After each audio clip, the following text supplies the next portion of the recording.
man. Oh, Brenda. I'm just pulling your leg, you know that. I know. I wouldn't bring that up if my life depended on it. And it might be. Be careful.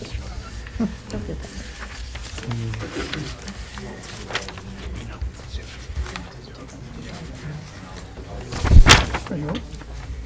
Good evening, ladies and gentlemen.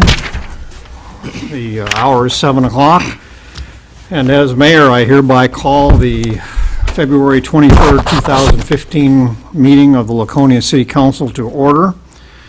As always, we will start by honoring our American flag. Please rise and join us in a Pledge of Allegiance tonight led by Councilor Robert Hamill.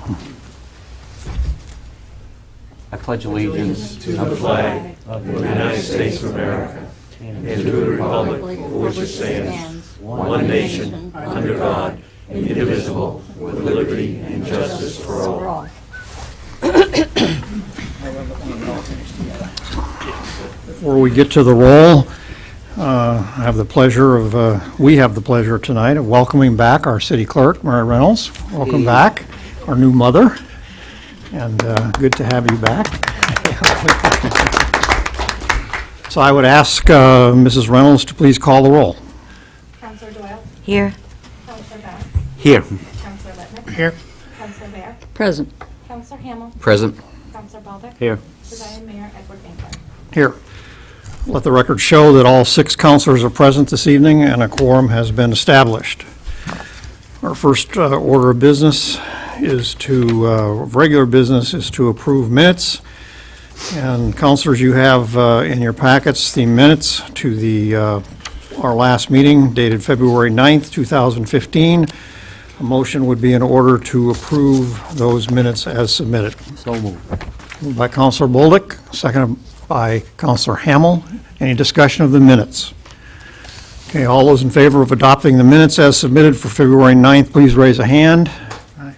Vote is 6-0, and the minutes are approved. Next up, we have the consent and action calendar. These are typically items that need no debate or discussion because they are not new to us, something we have approved in past years. And the one item on the agenda tonight is a temporary traffic order for the Laconia Little League Opening Day Parade to be held on April 25th from 7:30 a.m. to 9:30 a.m. up Main Street to O-Pee-Chee Park. Motion would be in order to approve the Little League Opening Day Parade traffic order. Moved by Councilor Bolduc, seconded by Councilor Littman. Any discussion of this traffic order? All those in favor, please raise a hand. Vote is 6-0, and that order is adopted. Next, we come to citizen comments for matters not on the agenda tonight. This is the appropriate time for anyone to speak who wishes to address the council on a matter that is not anywhere on tonight's agenda. Is there anybody that fits that category tonight? I don't see anybody. Okay, so we'll move on. Public hearing. We have a public hearing scheduled tonight.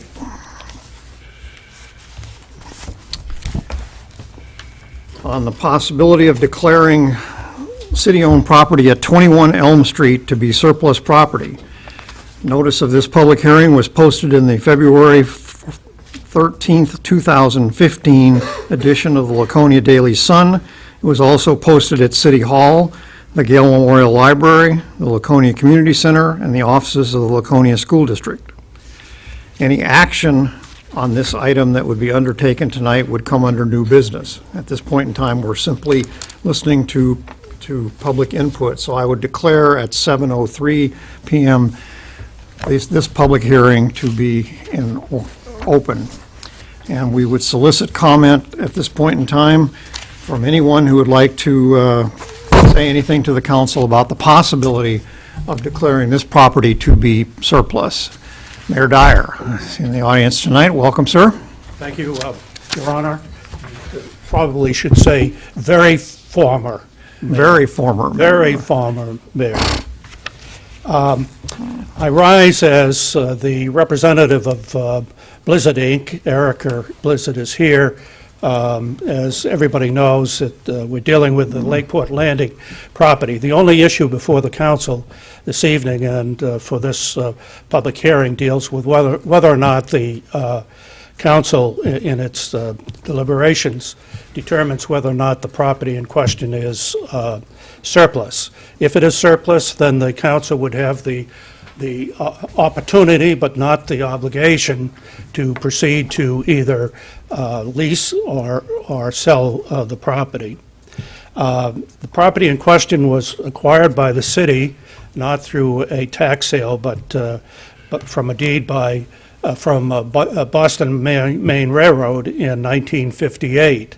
It's interesting that the deed, as late as 1958, the B&M Railroad was putting clauses in their deed stating that they would not be responsible if any of the surrounding properties burned down because of their locomotives. So I thought that was quite interesting that it would still in 1958 be there. It's also interesting that the railroad reserved the right to have 15 parking spaces on the property, and also included a right of reversion, in the sense that if certain conditions were not complied with, the B&M Railroad would have the right to retain the property and in effect come in and take it over. As you also know, in 1985, Paul Blizzard came before the council and solicited a long-term lease. That lease has been in existence for a total of 30 years. One of the provisions of the lease required that, or permitted the city of Laconia to have 10 public parking spaces in that area. However, Erica informs me that at a later date, and I think it was probably in conjunction with the Elm Street Bridge project, the DOT actually took 8 of those 10 parking spaces, as well as closing off the access. At one time, there was a direct access to Elm Street in that vicinity, but that was closed off by action of DOT. Paul went on and built a building. He paid approximately $210,000 plus additional improvements as far as the structure is concerned.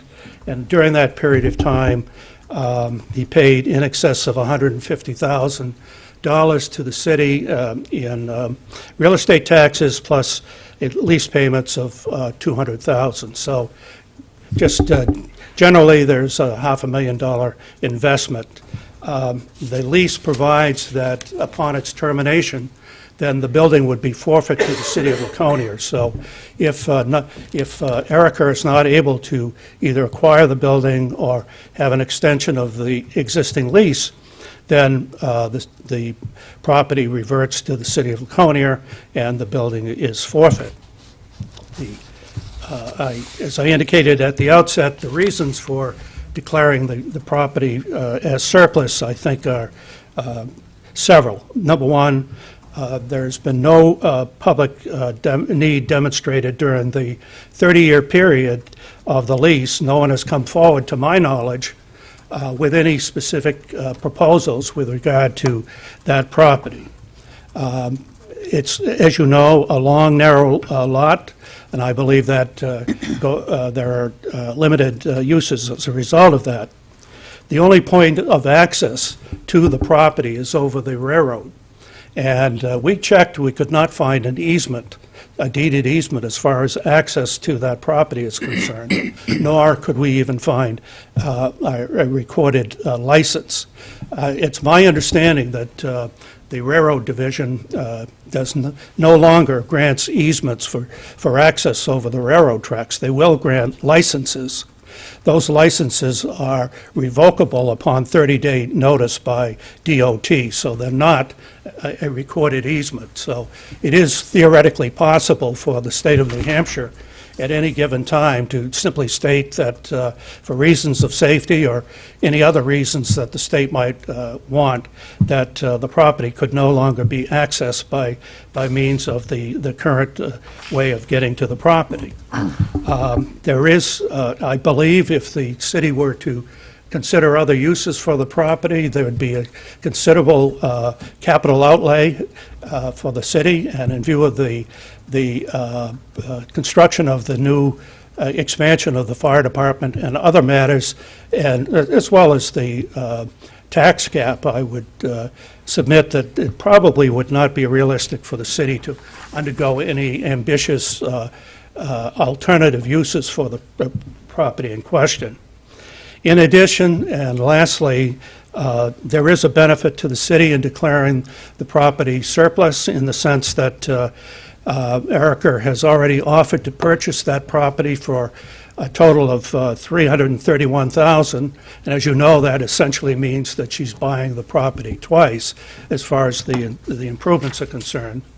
And I would submit to you that those funds could be used as part of the payment for the new fire station, for example, and also the property would be fully on the tax rolls. So it's a narrow issue, and I do not believe it's appropriate for me to go on and on. So I will just briefly say that we very much hope that the council will take into consideration all of the equities involved, the equities of all persons interested in the property, and that you would deem it appropriate to determine that the property is surplus, as it realistically has for the past 30 years. Thank you, Your Honor, members of the council. Thank you. Thank you, Ron. Anyone else? Yes. Please use one of the two mics and identify yourself for the record for us, please. Suzanne McKenna for Irwin Corporation and a butter to the property. Just two brief points to try to clarify. You had mentioned the property that you're considering declaring as surplus to be 21 Elm Street. And it appears that that would be the tax card for the improvements on the lot, but that there's a second tax card for the underlying land that the improvements are situated on. And just to clarify if this surplus would be as to the building only or the land and building. And then to just further ask for clarification, which I'm sure after consideration of whether the property were to be declared surplus or not, would be the type of process involved in how the property would be treated afterwards. And in looking at Laconia City Code 183.3 or 183.4, when a property has been used for a public purpose and then declared surplus, that the code recites that it be placed in a competitive bid type process, and goes on to list some requirements, and would just want to ensure that those factors are taken into consideration as well. Okay, thank you. Thank you. Yes, see a hand up. Mr. Hutchins, I got it right this week. Yes, sir, you did. I've written on my hand here. So. I'm Warren Hutchins. I live at 31 Boathouse Road, which is in the Weir section of the city, and I'm addressing you this evening as a private resident, not as the chairman of the Laconia City Planning Board. I would like to first compliment Lakeport Landing on the design and construction of the current building that they have been renting space from. I think it's extremely appropriate for the Lakeport area. It fits with the master plan, and in terms of that is a marine type area. So it's a very, very nice building, and they've done a very good job on maintaining it. And I hope to see that it would continue as a marine occupied building. Who is a decision that you'll all reach. I would like to speak to to the longer strip of land that is along Union Avenue. And in summary, I'd caution you not to divest that land from the city inventory. There's so many pieces at play in the Lakeport area. The fire station is one of the biggest ones in terms of what will be done with that property if you do declare it surplus. It's a very visible piece of property, and it could influence what should be done with this small strip of land. The other thing is you all have done an excellent job on threading a needle in terms of safety of our highway. That section of Union Avenue is narrow, and the demands on it are great because of turning down into Elm Street, which is an artery for our city. And you've allowed an amount of on-street parking in order to accommodate the businesses that are there. But it is from a private standpoint, a major safety area that I would not like us to divest ourselves of land that may be part of the solution to that problem. The other thing is with the Lakeport Opera House up for auction, who knows what will happen there. There just seems to be so many elements that are in play, and this is such a critical area for the city that I recommend to you that you don't take any action to divest yourselves of that slip of land along there. The other thing which we'll be facing as a city too is that there is a large wall built to support Union Avenue, and it may very well be that that wall needs to be addressed into the future. And so if we do need to address that wall, we would need to perhaps move over. And one of the things could be just to widen Union Avenue at that point. So my recommendation to you, because of all these pieces to the puzzle, that please, that strip of land that has been used for very unattractive boat storage through the wintertime, that you retain. If you divided the property and the building, that and it is a beautiful building and it serves its purpose very well, let that stay as a building. It fits our architectural guidelines, I believe, and it's very, very good for the Lakeport area. Thank you very much, sir. Thank you.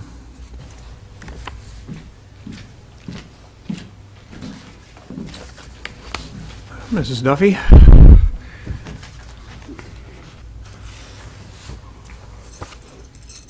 Dorothy Duffy, Laconia. I have my wildcat scarf on. I have no interest in the building at all, but I do have interest in the strip of land. I've been serving on the master plan on 2 occasions. I know that parking in Lakeport has always been an issue. Parking in Laconia has been an issue. Parking in Weirs has been an issue. I'm on the Heritage Commission, but I'm representing myself. On the Heritage Commission, we have had to demolish lovely old buildings to make room for parking lots. The Baker House, the Putnam House, the Tilton House. Here we have a strip of land that could serve for parking without demolishing any old house. I stressed the importance of keeping it. I don't think we should be looking about what's going on today. We should be looking for what's going on tomorrow. Because tomorrow, as Warren pointed out, there may be new issues, new problems, new reasons to have this land. I always look to the future. I've seen Lakeport change a lot. I grew up in Lakeport. Lakeport's looking very good today. There are people in Lakeport that are very dedicated to the community. They contributed a lot of hours, a lot of time, a lot of in-kind service. They did it because they loved their community. The Wild Trail is going to be expanding. We have the Freight House Museum. We have Bike Week. We have the restaurants that need parking. Crossing the street is dangerous wherever you do it. If you do it in Lakeport Square, if you do it in Laconia, it's dangerous. If you do it in Weirs Boulevard, if you do it at the Weirs during Bike Week, you're really taking your life in hands. If you want to go and get medicine at Walmart right now, you've got to walk miles to get into the store to get the medicine. So walking across the street with the traffic light, which the volunteers do when they're maintaining Torrey Park, other things, should not be the issue. The issue for Lakeport is there is a lack of parking, and we have to look to the future. I have no interest in the building. I do not want to affect Lakeport Landing's business. But I do think you need to hang on to this property. Thank you. Any questions? I don't think so. Thank you. Anyone else?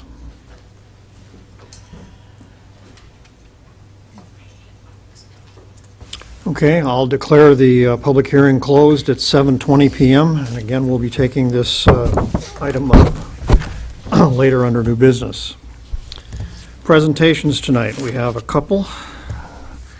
Starting with, have some honored guests this evening with us. I see in the front row here all three of our county commissioners, Belknap County Commissioners, all three new as of the first of the year, with us tonight, as well as two members of our Laconia House delegation, Representative Tilton and Representative Luther are both with us tonight. And we had invited them to this meeting, councilors will recall, primarily to discuss county budget issues, especially how they would necessarily affect our budget deliberations later on. And just to put it for the sake of our audience in round numbers, obviously because we have them here, especially the two state representatives, if councilors at the tail end of this wish to address any legislative issues, or if they wish to alert us to any legislative issues, that would be germane as well.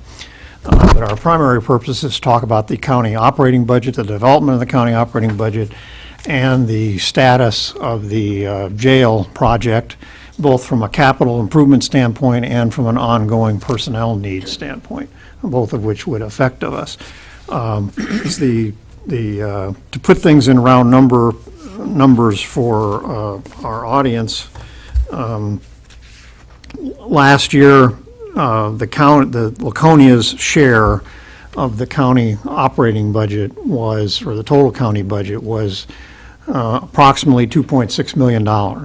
So that represented about 19% of the total county property tax collected in the county's name. And so under our property tax cap in Laconia, unique to the other 10 municipalities in the county, the county tax is included in our calculation by ordinance of our property tax cap. So, and the city manager has already indicated to us that we could expect something in the neighborhood, when both factors are taken into consideration, we could expect an inflation factor, if you will, of a maximum of 3.3% for this coming year, meaning that at a maximum in 2015, we can collect 3.3% more in property taxes than we collected in 2014.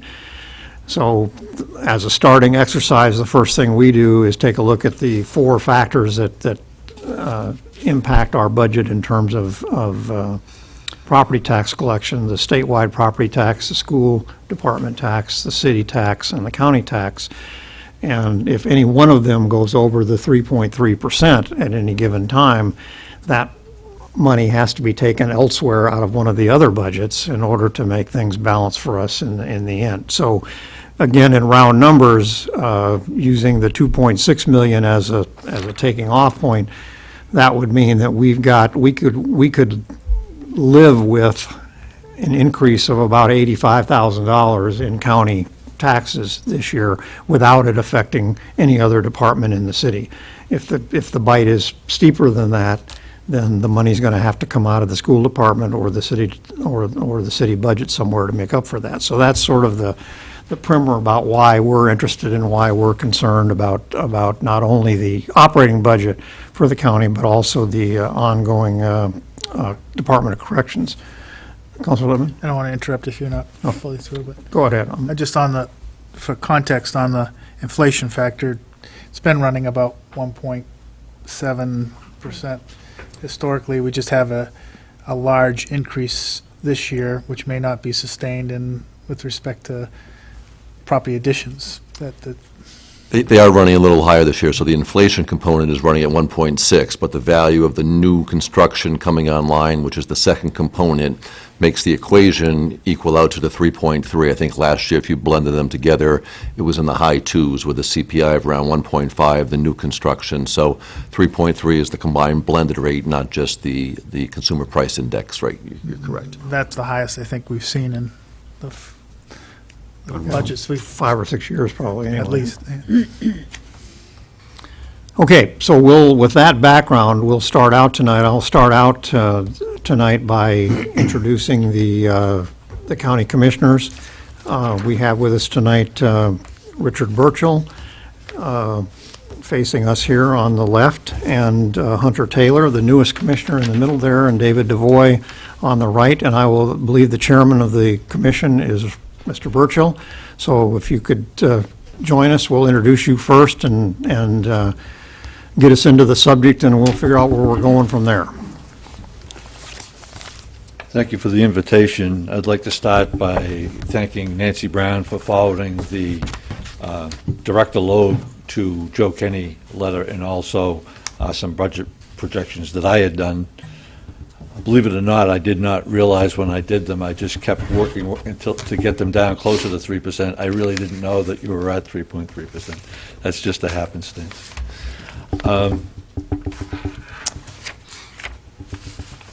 I guess I'd start by speaking to revenue projections, which in a way was one of the key points of Director Loeb's letter to Councilor Kenny.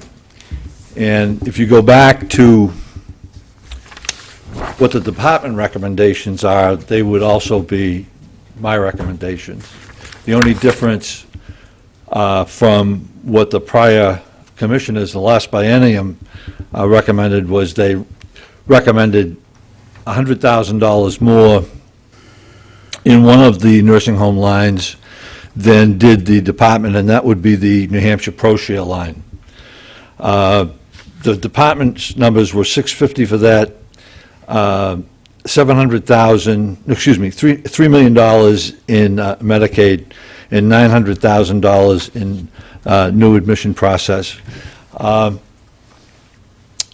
One of the councilors asked me before the meeting if what would happen if we really did lose up to $2.2 million in revenue, and my response was anticipated reimbursements, is that's unlikely. And I think that the department reached the percentages that they did by discussing with other county nursing home administrators what the likely outcome was. And I think they took that the nursing home took a studied and fairly conservative approach. We really won't know until June exactly what the reimbursements are going to be, but it seems as though some counties are budgeting at zero, as if we're going to get zero, and some are budgeting at 80 or 90%. And neither one of those extremes is very likely. So I think that although there's a variance, I think that the consensus viewpoint is represented by the department numbers. And that's how I arrived at my baseline. And it really required reworking the numbers quite a few different times to get to a rational perspective. I've long been a fan of streamlining county government anyway, so that part was fairly easy. To go to a business office model seems to me to be wise from a variety of perspectives. And as you may have received, I cast a budget that would see 8 full-time positions cut and 3 part-time positions added, with a net financial impact on personnel moves of a negative $329,192. I believe that our services to the jail should be fee-for-service, so I deleted the Genesis funding.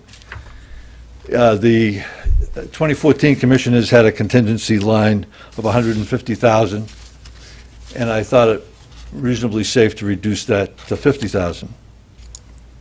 I added $150,000 for a jail schematic and possibly other accoutrements that we're going to need as we move forward on the jail. So that meant a net effect to the expense lines of $15,800. Bottom line, increase in amount to be raised by taxes when you've worked through all of the numbers, I've thought to be $454,051 or 3.3%. And that doesn't get us really to the end of the road, I don't believe, or where we need to be. And the reason I say that is the budget contains $25,000 for legal. I can see some issues that may cost us a great deal more than that if they are not resolved. State Representative Spanos spoke 2 weeks ago to the possibility of higher health insurance costs, and that may be.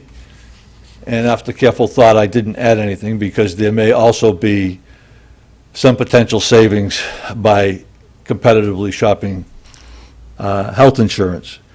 But that remains as a possible problem. I'd like to just very quickly say that the last time I appeared before you, I was almost buoyant because I thought that we had within our grasp the possibility of solving our long-standing jail issues. I'm not so confident tonight. Based on, first of all, these declining revenues, and based secondly on the real difficulties given to us by the Claremont or the Sullivan County model. Until I sat 2 weeks ago with the jail consultant, I did not realize the extent to which programming is required to get the results that they get.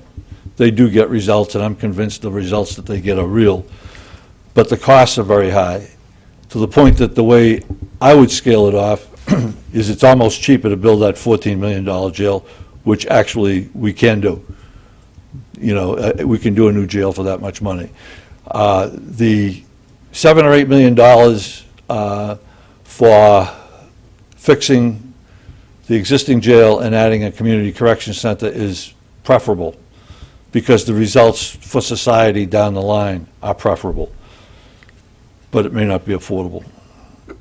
So I'm happy to answer any questions. So give us some perspective here. The numbers that you were just using here tonight, they represent, in the grand scheme of the development process of the budget, what do they represent? The numbers to, The numbers that I assume you were alluding to this, numbers on this sheet here that you were reading? is that what I Budget said? based on realistic revenue? Oh, yeah, definitely they do. All right, Well, so where does this fit into, I'm confused about where this fits into the okay, well, the base, budget development process as it's well, I'm gone. confused about that, too. I wonder I'm confused. First of all, the baseline is the 2014 Commissioner's budget, okay? And to me, you can't. And that called for a 10% Right, increase. and I worked from there down to this.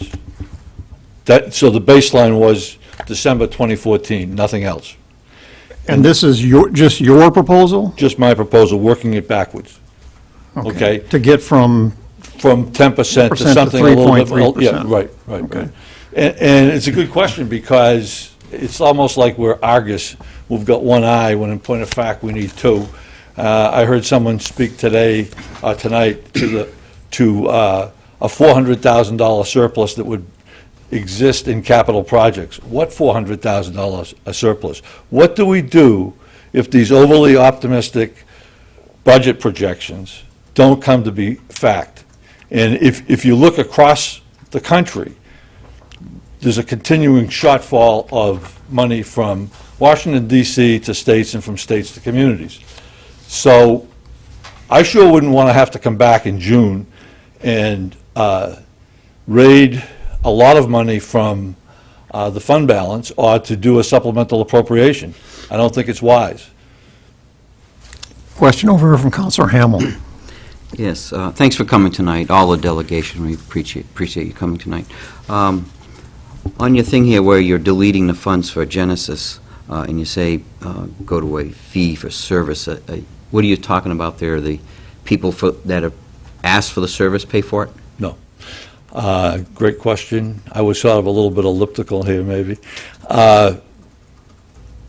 When anybody from Genesis, Horizons, or any place else goes to the jail, they don't do it for free. It's $100 an hour. So I think that the way our budget is constituted, that's what we that's the model that we need to have. So in other words, instead of giving the $34,000 up front to Genesis, you'd pay them for the time that they would be there? And we do now. Now, is it plus the 34? In the budget, I just removed the 34.2.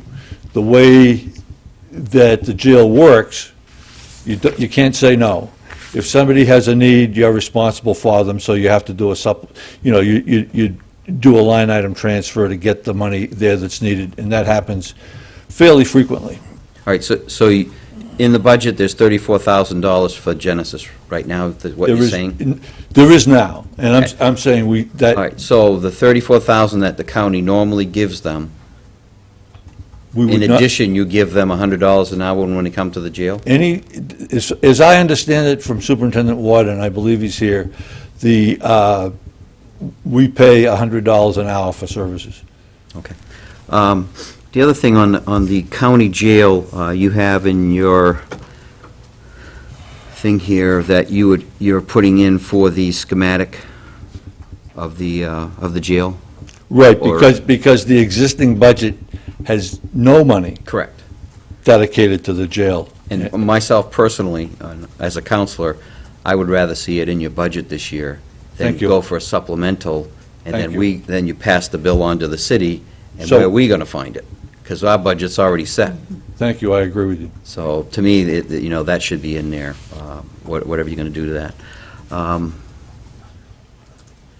Now, the other thing, when you get ready to do the jail, the old part that you're looking to remodel, I hope someone would go in there and actually look, and probably already have, is it worth doing? Okay, Because we had the same problem when we did the junior high school. yes, There was some that wanted to redo the junior high school, some that just wanted to build new. yes. When all the expenses came in on what it would have cost to do the junior high school, it was more than building a new one. Thank you for the question. I think that the jail can be fixed. I think that a bigger question is how are we going to staff it? What's our correctional model going to be?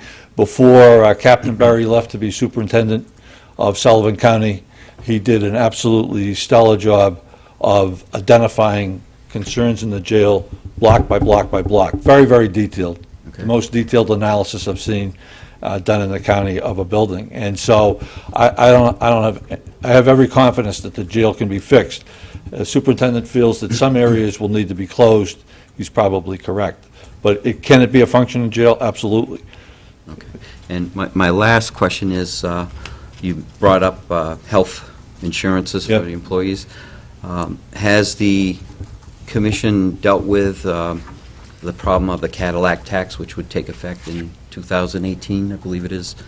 And where do you stand on that? Because obviously, in Laconia, if we hadn't dealt with it over the years we have, we would have had to send $1 million to the federal government just for having insurance. Yeah, I'm not on the union negotiating committee, but from what I understand, there's been a proposal by the unions to get off of the HMO model and to do a higher deductible that would reduce costs below that glide path to a Cadillac tax. When does your present contract end, or do you have one? We haven't had a contract for 2.5 years. Okay, because if you get bound up with a contract, you're not going to be able to negotiate that Cadillac tax out. Well, it's a very tricky subject, and probably we're better off with one-year contracts if we do get contracts. But there are quite a few different considerations to it. Would now be the appropriate time to see, I'm sorry, Councilor Bear has a question. Yeah. We keep talking about Sullivan County and what they're doing, and you say it's expensive, but how expensive? I noticed that they had, the last figures I could find, where they had 1,269 inmates. And in order to continue the second chance part of the program, it would cost $150,000 a year. They also had staff of 55. How does that compare? Because we don't know, how many inmates does Belknap County have? The daily count varies from day to day. Well, yeah, but the yearly, I imagine that's a yearly think figure. that the superintendent Are would- we the same size? Well, we're comparable, but I think that we do things a little bit differently, so it's a multi-part question. Our daily count has gone down over the last year. It'd be better to have Superintendent Ward address it, but it varies day to day, week to week, but probably it's in the low 90s. One of the things that happens when you go to the Sullivan County model is that you go to the community correction center, people are either working or they're in class. There's nobody sitting around watching television or playing cards. It's expensive to do it. I think that Sullivan County has been fortunate, one of the first in the country, and as a result of that, they got many more grants than I feel that we're going to be able to get.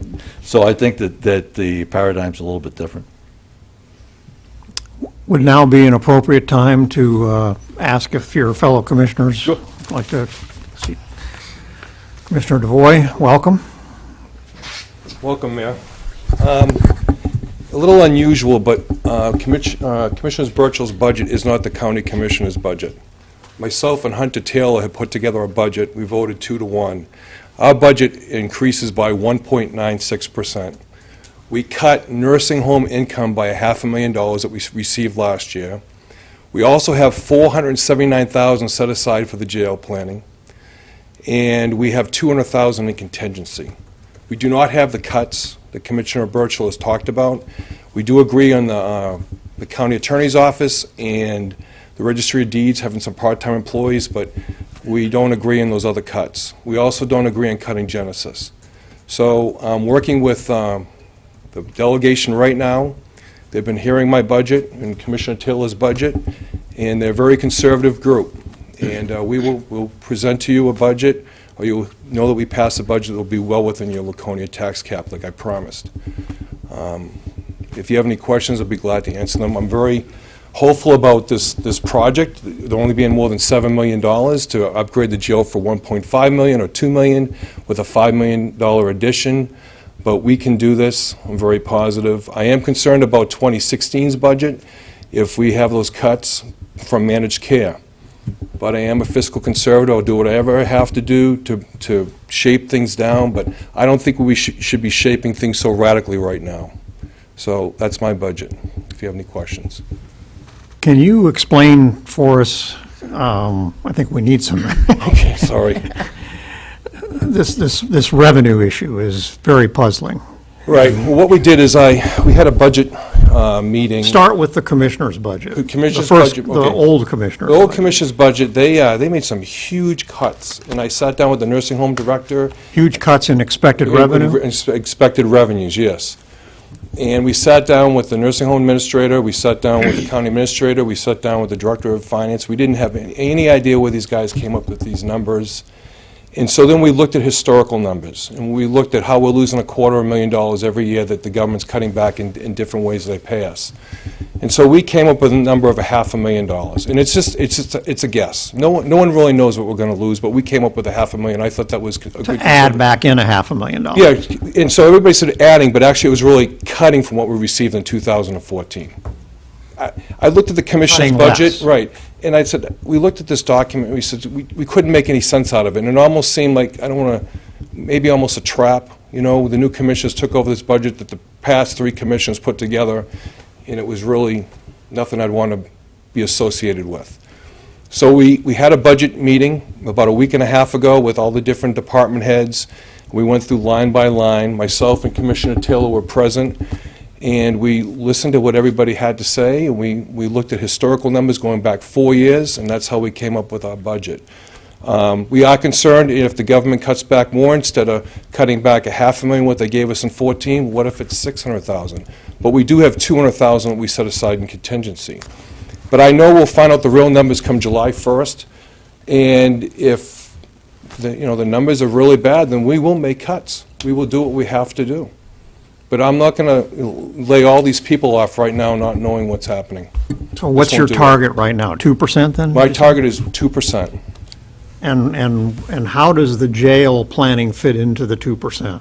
Right now, we hired a contractor or a consultant, and we for $39,000, and he promised to give us a report within 90 days, and he'd lay out all these different programs, and we'll know exactly the direction that we're going in, which we already know what we want to do, which is Sullivan County, and then we want to put out to bid an architect, all right, to do this design that we talked about, and use part of that $470,000 for that.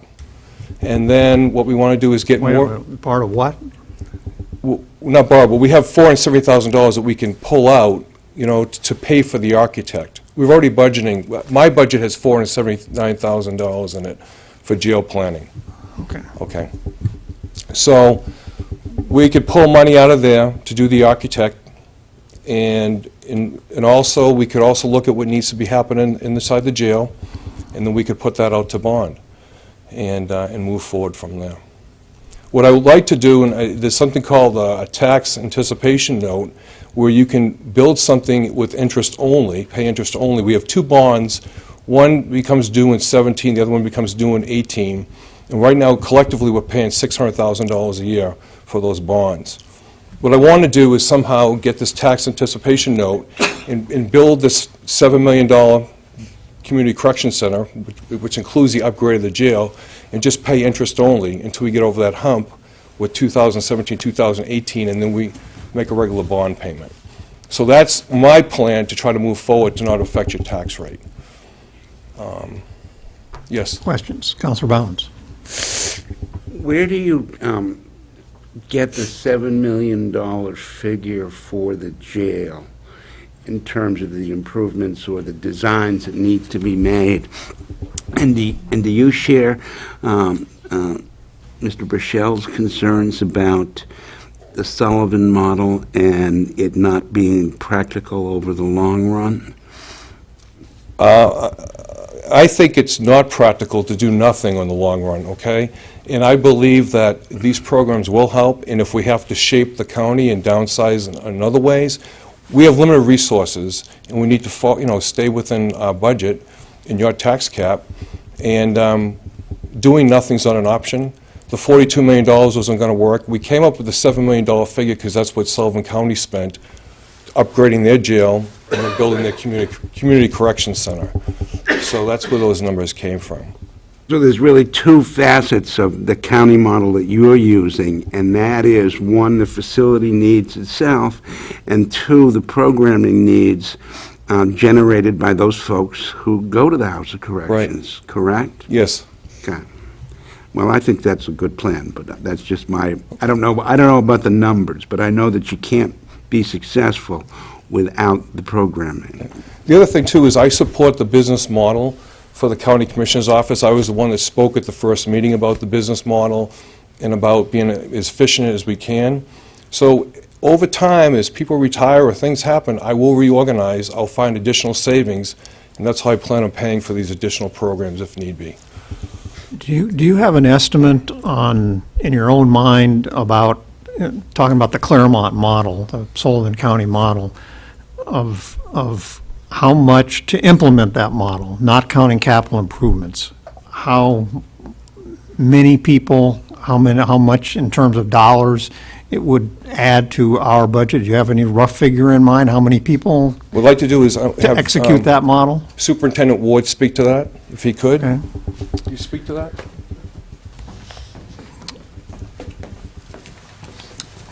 Your Honor. Daniel welcome. Ward. Daniel Ward. I'm Superintendent of Belknap County Jail.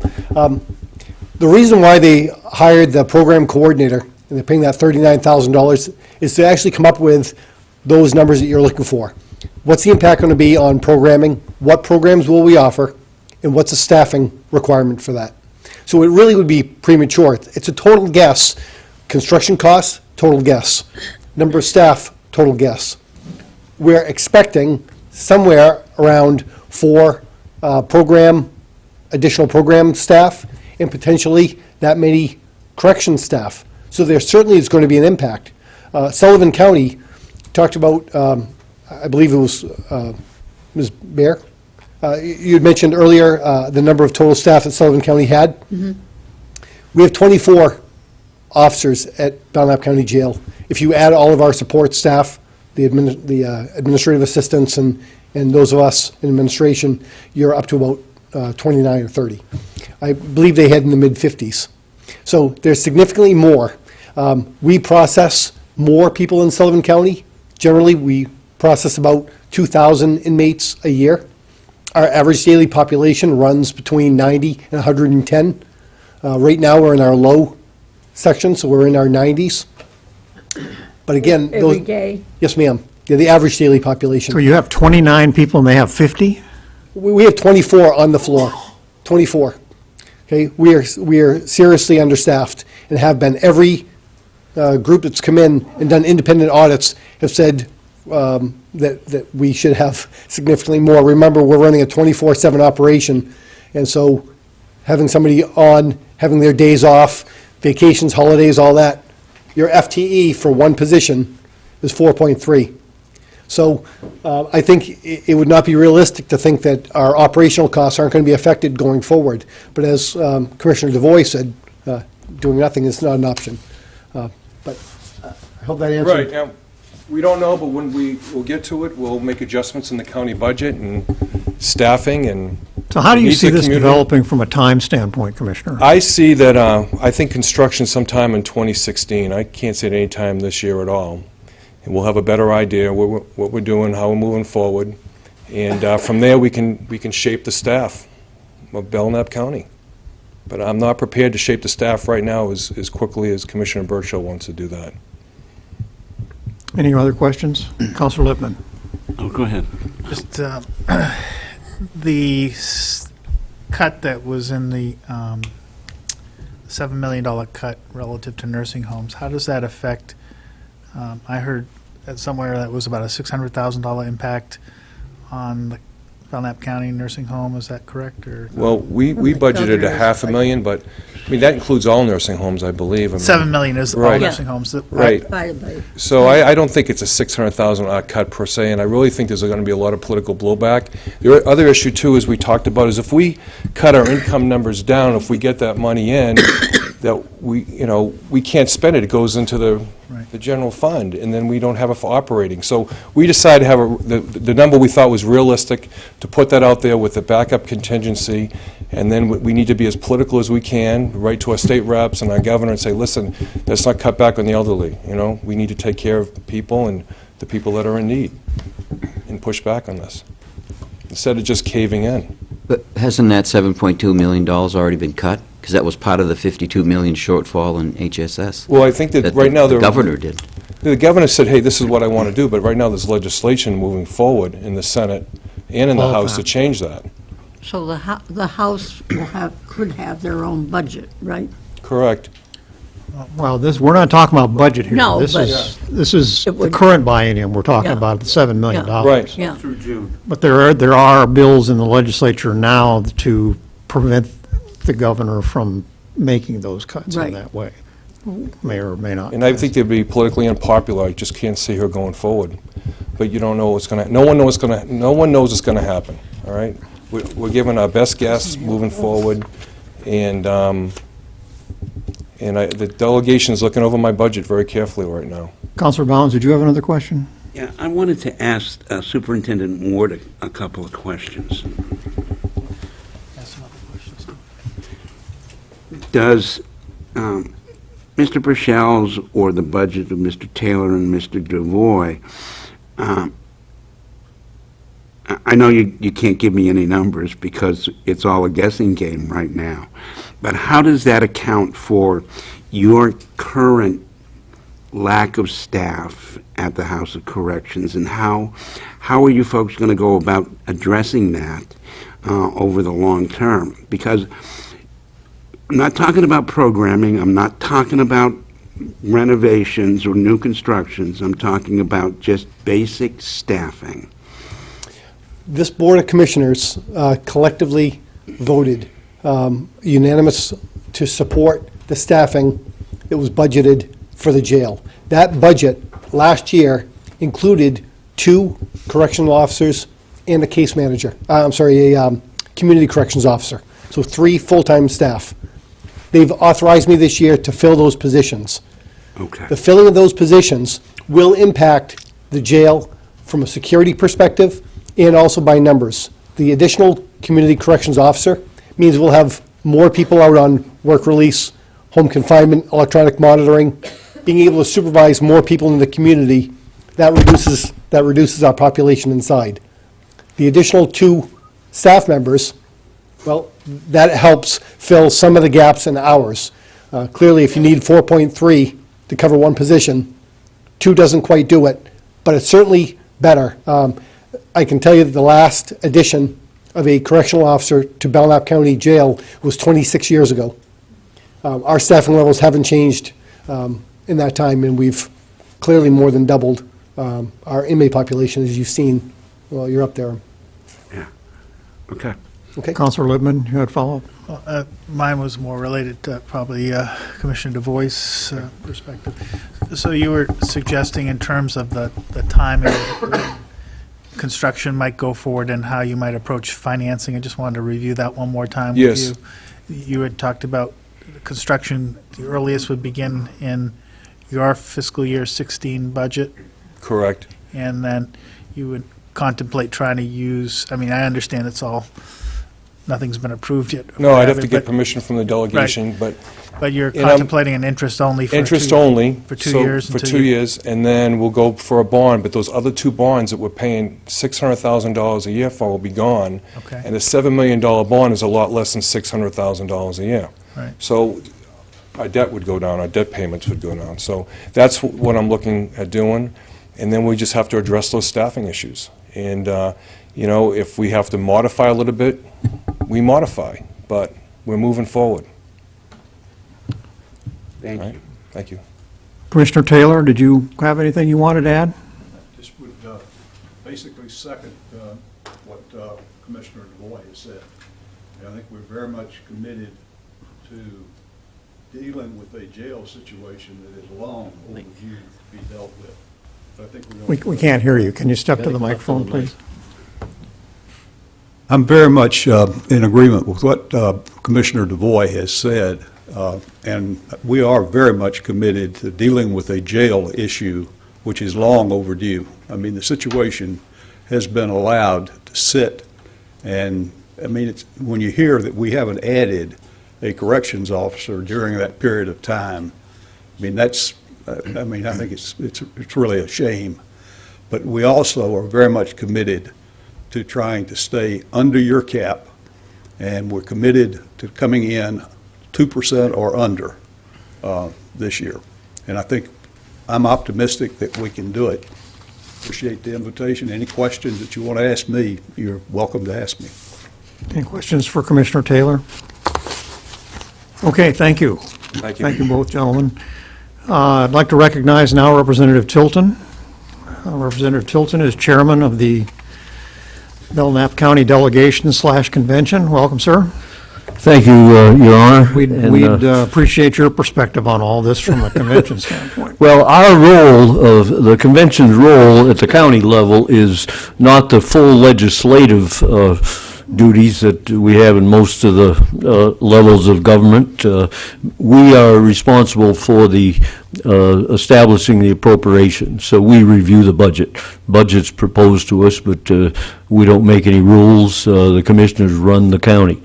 I will say that for clarity, you really need to separate the budget process, which we're under right now, and we're down to the last month now. We received the original proposal from the former commissioners in early December.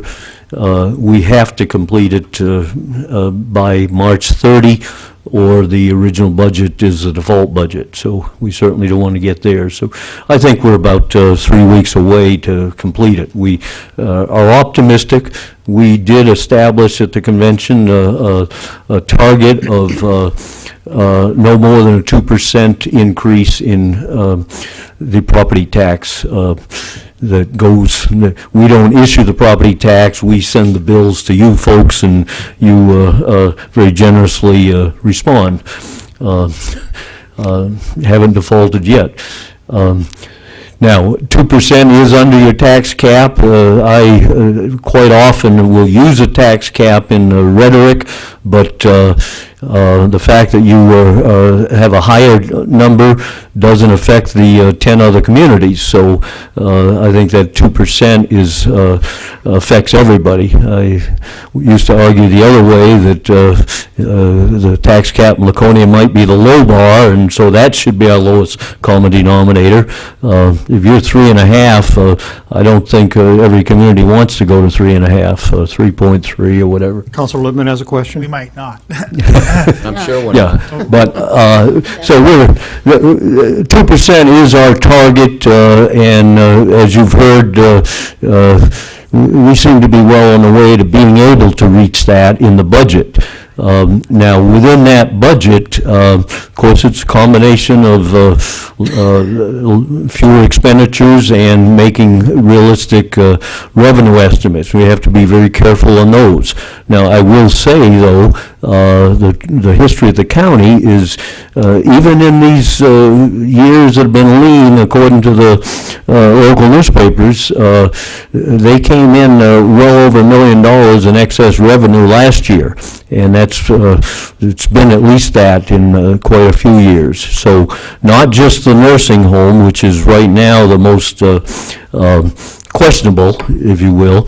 There are others that have been very conservative, and I'm very conservative myself, and you know, and it gets abused in Concord, and I think we try very hard not to overestimate, but on the other hand, we try to come in, we don't want to underestimate and have a surplus, which results in higher property tax. So we have to balance that. Within the budget, on the expenditure side, there's a couple of items that have been mentioned here. We wanted to make sure that we do provide for the initial jail planning that has not been funded in recent years. You know, as much, in spite of all the rhetoric you've seen, the last request, the last funding for jail was for Ritchie Green, was 2.5 years ago, and you all know what the outcome of that was. It was a $42 million plan that never was brought to us to appropriate money for, but that was the target on that plan, and pretty well that kind of stalled things for 2.5 years. In the last 3 years, there's not been any request for funding by the commissioners to the delegation, except for this last summer. There was a bond issue asked. It was mostly for temporary housing for 3 years, and it would have had a 10-year bond payback, which is illegal. So that did not survive and was not funded. And we really did not hear anything else. So the bond is, or the jail is long-term, but we want to get it started. So we expect that there will be money. We've created a line, we changed the name tonight to jail planning, and it's a line in the corrections department budget. And we've already, as you've heard, there's been a consultant brought on board that's for slightly under $40,000. That's the first commitment. And we have, as we're going through the budget process, you did hear another number, we could have as much as 400,000 more in that jail planning line that could be expended in 2015. If it doesn't, it carries over, it acts as basically a capital reserve or initial payments in the future year. Now, again, as we haven't completed the budget, I can't say that number necessarily will be there 3 weeks from now, but we're definitely looking ahead. We will have the consultant that's starting right now, and there will be more steps, schematic design likely, and other things. We're also concerned about doing necessary repairs in the existing jail because it could be another couple, 3 years before everything is finished. And we can't exist on a promise. So there will be things there. So that's essentially, those are the highlights and Has the convention yet address the revenue side of the budget? Not, we've got some initial things, pretty much we've heard from the new commissioners, what their projections are, what Commissioner DeVoy said. We haven't acted on those yet. We'll be getting into them next week. Tonight, we pretty well did go through all their expenditure estimates and put them in our working budget. Working budget, before they got to work, we'd already brought that 10% tax down to 4.6. I mean, that's just, we're working down to 2%, plus we're adding in items for the jail that were not in the proposal in December from the former commissioners.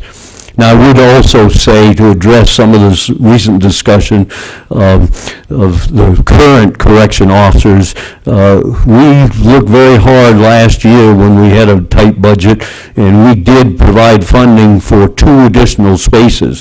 We heard from Commissioner Ward, how to do 1, how to do 2, how to do 3, and it would have resulted had the 2 that we funded that were never hired. They would have reduced the in-house somewhat by having more on work release. That's just a very efficient way. The first one would have generated more revenue than the cost, but that position was never filled. So that was an easy thing to make sure that gets going this year, and I think it will. So, Councilor Bear. Hi, Frank. When do you expect that we will see your final budget?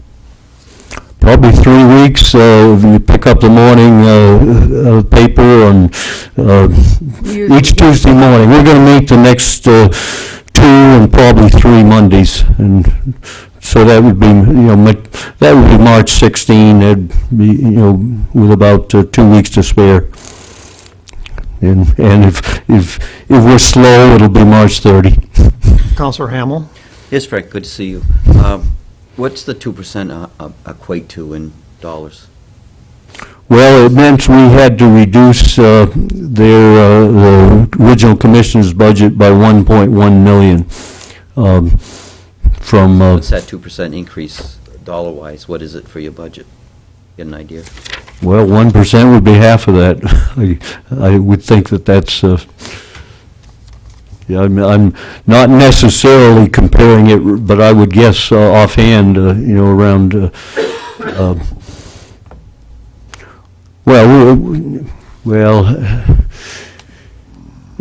Probably 100,000. I don't. What's the question?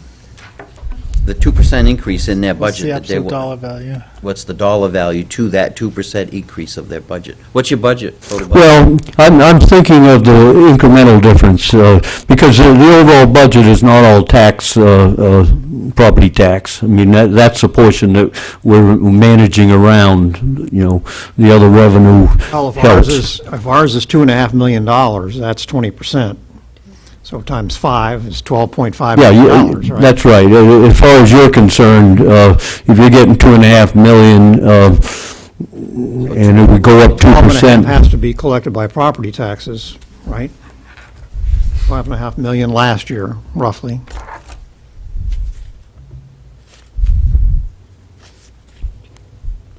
Well, if our bill... 10% is 1.25 million, right? Another way to put it, off the top of my head, if your bill from us was 2.5 million, and the increase would be 10%, as we were given, that's 250,000, and we only want to do 2%, so the increase would be 50,000. Good math on the fly. Well, I didn't know if it was 2.5% of the, 2% of the total budget, or... 2% of the amount to be collected by property taxes. Okay. Which was around 15 million county-wise. Not the total, okay. The other question I have, we received a letter that was sent to Executive Counselor Kenny. Someone drafted it and sent it there, asking questions about the bed tax and how it's going to be calculated and all this kind of thing. Evidently, they're not getting any answers over that. If you're going to have your budget done in 3 weeks, and there's no conclusion to how this is going to be calculated, and the state probably don't need their budget until, what, June? End of June. End of June. How are you going to, what's your anticipated revenue for this mess that they're going through now? Are you familiar with this paper? I haven't seen that. I'm aware there was a letter being written. Written I by have- the director of the nursing home. Yeah, I have not seen it. And again, you got to segment things. You're right in bringing it up that the 7 million refers to the existing budget that expires in June. And that's what most of the argument is about. Obviously, they're going to try to tighten up anything so it doesn't replicate itself in Commissioner DeVoy, you have something to add to this? That letter is in reference to 2016's budget. So there's a managed care program that the state has decided to implement, which I don't even really think they know what they got into, but that's our worry. And so that's what that letter addresses, and it will be huge cuts. And so Commissioner, or what's his name? Kenny. Joe Kenny, hopefully he'll put his best foot forward. He's on the Governor's Council, and they deal with contracts, and maybe we can negotiate something better so that we don't take such a hit. But we're going to need the legislature's help. But that does not affect our 2015 budget. That letter will result in a 2016 issue for us. So we got to cross that bridge. Phase 2 of managed care, which Right. takes effect in But it has nothing to do with what we're 2016. working on right now. Okay. Okay, any other questions for Representative Tilton? Councilor Lippman? Anything else on the legislative horizon that you see affecting Laconia?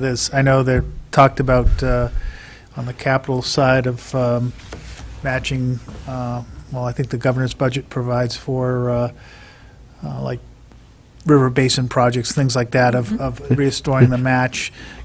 That's in the capital budget. I've got a copy right here, and I can assure you pretty confidently that'll get taken care of in the capital budget committee. Any other, like roads and bridges and that type of stuff? I will comment, Representative Luther said make sure that you point out, so far delegation and the subcommittee had said definitely we would support the Genesis proposal. And you've got to realize that it's not the Genesis, when we provide a share of the money to run Genesis, that isn't just for the inmates. It's for all of Belknap County. So, we can't simply take the fee and put it back in our budget of the people who are not in the jail. Representative Luther, did you have anything to add to the county situation here? Well, I think Frank has done an excellent job of bringing up to speed.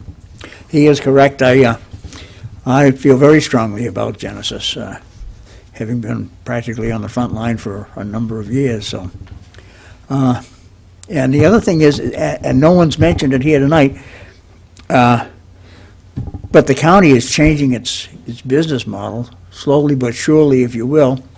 Like tonight, if you were with us at the county location, you'd have heard that we're going to cut some staff.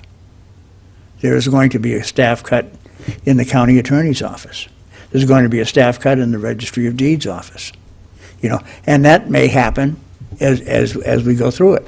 That's how serious we are with a 2% ceiling on our budget increase. As a matter of fact, I'm leaning more towards the 1.7%, because my taskmaster is Social Security.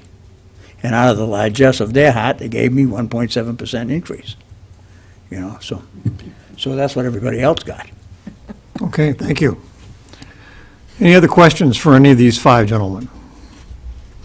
Well, we thank you all for taking the time out of your evening to join us tonight. We're very appreciative of you doing this. Yes, thank you very much. Joining us. Next, we have a presentation, or actually several presentations tonight, to be made by our planning director, Shanna Saunders. Hi, and welcome. Thank you. So we have some good news on the grant front, I understand. You beat me to it. I am here to bring you guys good news. Yes, very good news. I want to point out, too, that I have some Conservation Commission and Planning Board members here as well, because both of these grants have to do with conservation and planning, and I'll introduce them as I go through these grants. Get the light.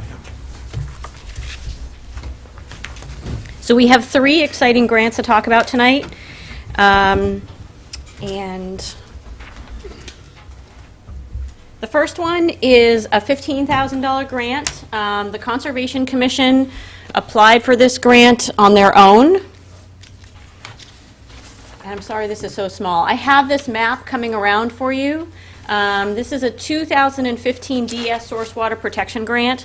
I have Scott McPhee, our conservation technician, here tonight in the audience, who wrote this grant, along with Dean Anson and Lisa Morin as well. And this $15,000 grant is going to continue the work that they've been doing on the Black Brook watershed study. This grant, this map, as you can see, shows the Black Brook watershed.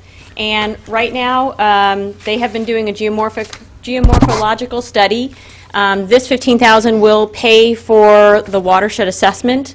They have been out documenting the stream corridor conditions and starting to identify some of the problems and potential solutions. This $15,000 will basically help develop a watershed plan.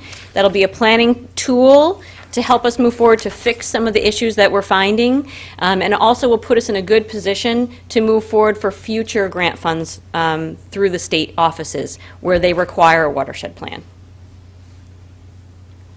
That's all I have on that grant. If anyone has any questions, we do have the Conservation Commission members here to speak to it. The second, I'm sorry, any questions? The second grant I wanted to talk about real quick, let me see which one's next, is another DES. This is a watershed assistance grant. This is also under the 2015 round. This is for $70,000. It is follow-up to the work that we did with the bacteria sniffing dogs last year, which was this amazing pair of dogs that could come in. We worked with them at Opeechee Park and at Weirs Beach, and they were able to come in and help detect bacteria in catch basins and along the shoreland just by smell. And so we were able to basically walk with them up the street and go from catch basin to catch basin, and as we got a positive, we would go further upstream, which basically cut our process for identifying problem sites to a very, very small amount of time, because typically what we would have to do is pull a sample out of the catch basin, send it off to a lab. Several weeks later, we'd get a positive result, meaning there was bacteria. We'd have to go upstream, pull another sample. So we were able to identify what we call hotspots, or bacteria, in these catch basins and along the shoreland in a matter of days versus a matter of weeks or months. So this is now a follow-up. The map that you have in front of you is what we plan to do. The dots on the map are all of the areas that the dogs did their work. So there were 2 dogs. Any dot that is green meant both dogs did not find bacteria. Any dot that is red means both dogs did find bacteria. And any dot that is multicolored meant that one dog did find it and one dog didn't, and those we sent back to the lab. to sample, and we got either a positive or negative. This grant will now pay for what are called BMPs, or best management practices, in order to address some of these bacteria findings. And it will also include additional testing, which is dye testing, meaning that you go into a potential property and you put a dye tablet and run it through their wastewater system, and look then out in catch basins or in the water body for that dye to come through to see if there's any cross connections. Or smoke testing, which is where you find a pipe, or you can do this in a catch basin, and you put basically a little almost like a little smoke bomb in the end of it, and it then goes up into the system, and you can see the smoke coming out of the vent pipes from properties that may have cross connections. And it's entirely possible in this area, which is an older infrastructure, that these cross connections exist and were put in when things like that were legal and have just never been discontinued. And so this grant will help further testing, and then also we will put some stormwater BMP, so it's best management practices, in some of the areas that are highlighted here. Any questions on that grant? And the third grant, and I'm sorry this one's not so fancy, this is my, this map is my beautiful drawing, is a very exciting grant. This grant is also under 2015 for the Transportation Alternatives Program. This program is basically a compilation of what was safe routes to schools, scenic byways, transportation enhancements, all under what they now call transportation alternatives.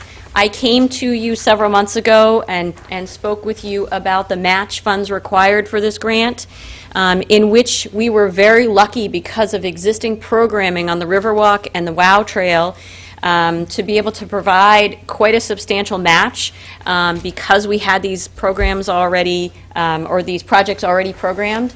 And I put this DOT memo here, we were ranked 4th in the state in these projects, and there were probably, I don't know, 50 or 60 projects submitted. And we received a grant for $503,000 for this. And what this will pay for are 5 different programs throughout the city. Really quickly, we're going to upgrade the sidewalks on O-Pee-Chee Street. You can see here there is no curbing. Sidewalk and travelway is completely flush. You can see that telephone pole kind of sitting in the middle of pavement. This will add curbing and provide some sidewalks along O-Pee-Chee Street. We will also complete the Riverwalk from River Street, on River Street to the FW Webb property.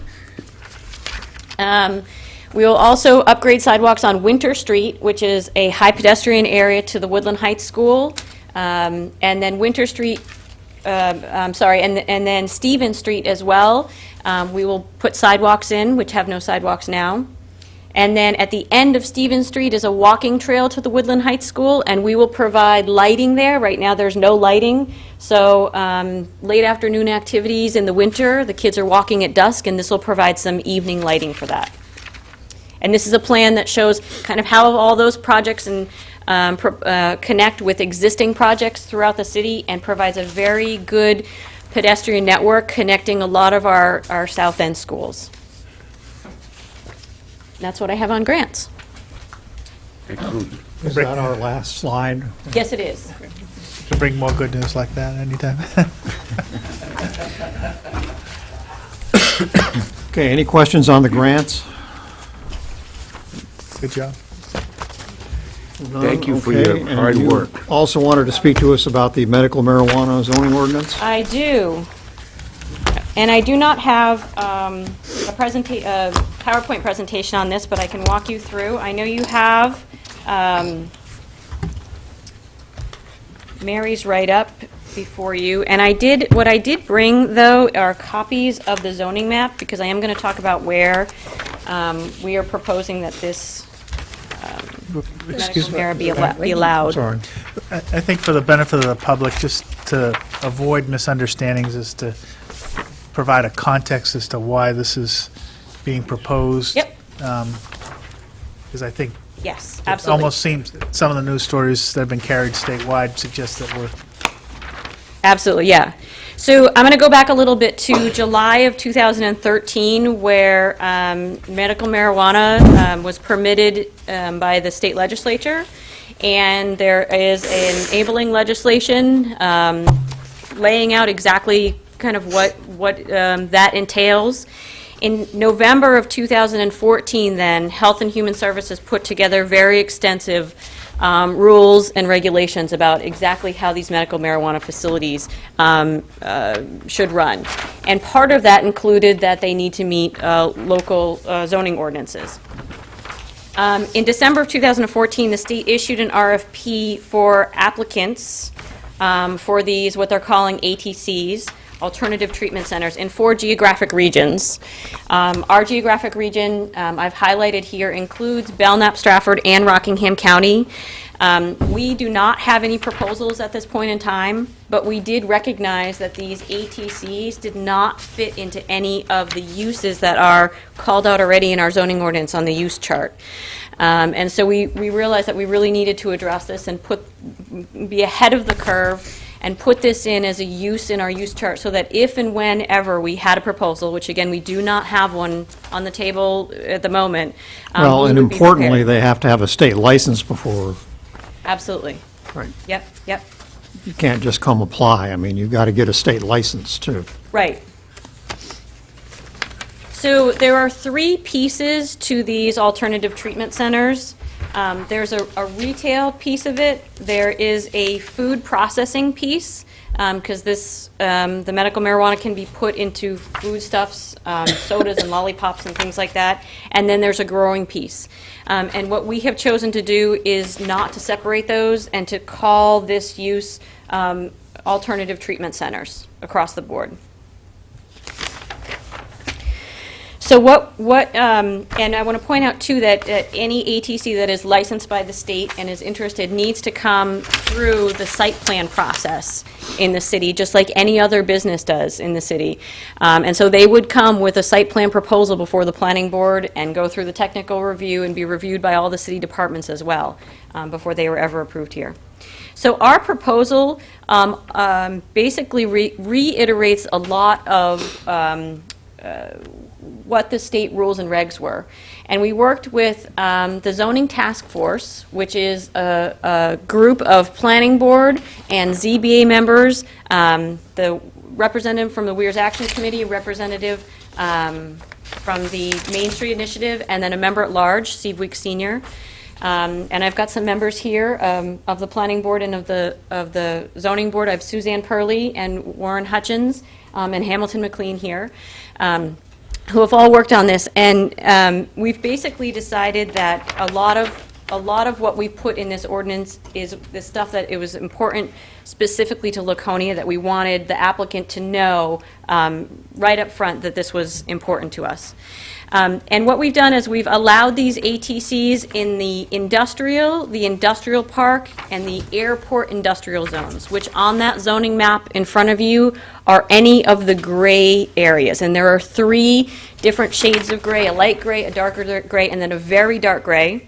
It includes the O'Shea Industrial Park, the 107 Gilbert Block area, industrial area of the city, the Laconia Guilford Industrial Park, also off of 107, the Blaisdell Ave area, off of Union Ave, the Artisan Court area, which is, if you look up where White Oaks Road is, along that border with Guilford, that's what we call the Airport Industrial Zone, and that is the cul-de-sac end of Artisan Court and is accessed off of Lily Pond Road.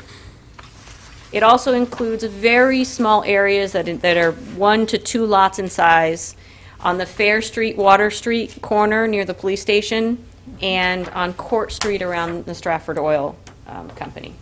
So those are the areas where this would be permitted. And it would be permitted by conditional use permit, which is a permit before the planning board, where the applicant has to meet 8 different criteria, including that any conditions or standards within the city ordinance are met, that there is no endangerment of public health or safety, that the value of adjoining property is not substantially injured, that it's compatible with the neighborhood, that there's no adverse impact to highway, pedestrian, natural resources, or community facilities and services.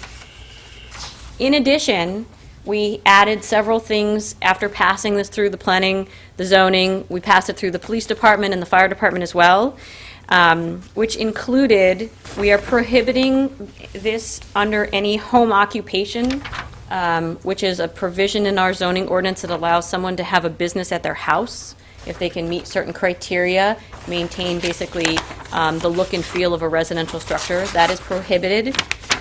Any signs, and there are rules and regs on the state level regarding signs, but any signs also have to meet our sign ordinance. We've added a place of worship and a public park to the areas in which this business has to be 1,000 feet away from. So it includes schools and daycares and things like that. We added places of worship and public park, which is the same criteria that our sexually oriented businesses have to meet. And then the perimeter alarm, which is found on page 5, which we pulled out of the state rules, we added that perimeter alarm, which is basically a burglar alarm, must be connected to either the Laconia Police Department or an alarm monitoring company. The one thing that we did not finalize and really felt that this was in the hands of the council was the issue of licensing. So the zoning task force, through the planning board, did not make any recommendations about licensing, but I wanted to let you know that there is an opportunity for the city to also require a license if the council felt that that was something that they wanted to do. Explain that. So we have a licensing board that at the moment licenses taxis, pawn shops, junkyards, and it allows the city, and I should say the licensing board is made up of the police chief, the fire chief, and a member at large, and it allows just another level of scrutiny. For example, with the taxi licenses, it requires a background check. So if we wanted additional provisions, really probably security type provisions, we certainly could talk to the licensing board about licensing. Apart from zoning issues. Exactly. All the zoning issues are covered in this proposal. Exactly, that's right. Mhm. Okay, the planning board held a public hearing, I understand, and there was like one person. We did, yes, thank you for reminding. We did hold a public hearing, and I apologize, I'm sorry, I did not bring that date with me. No, I did.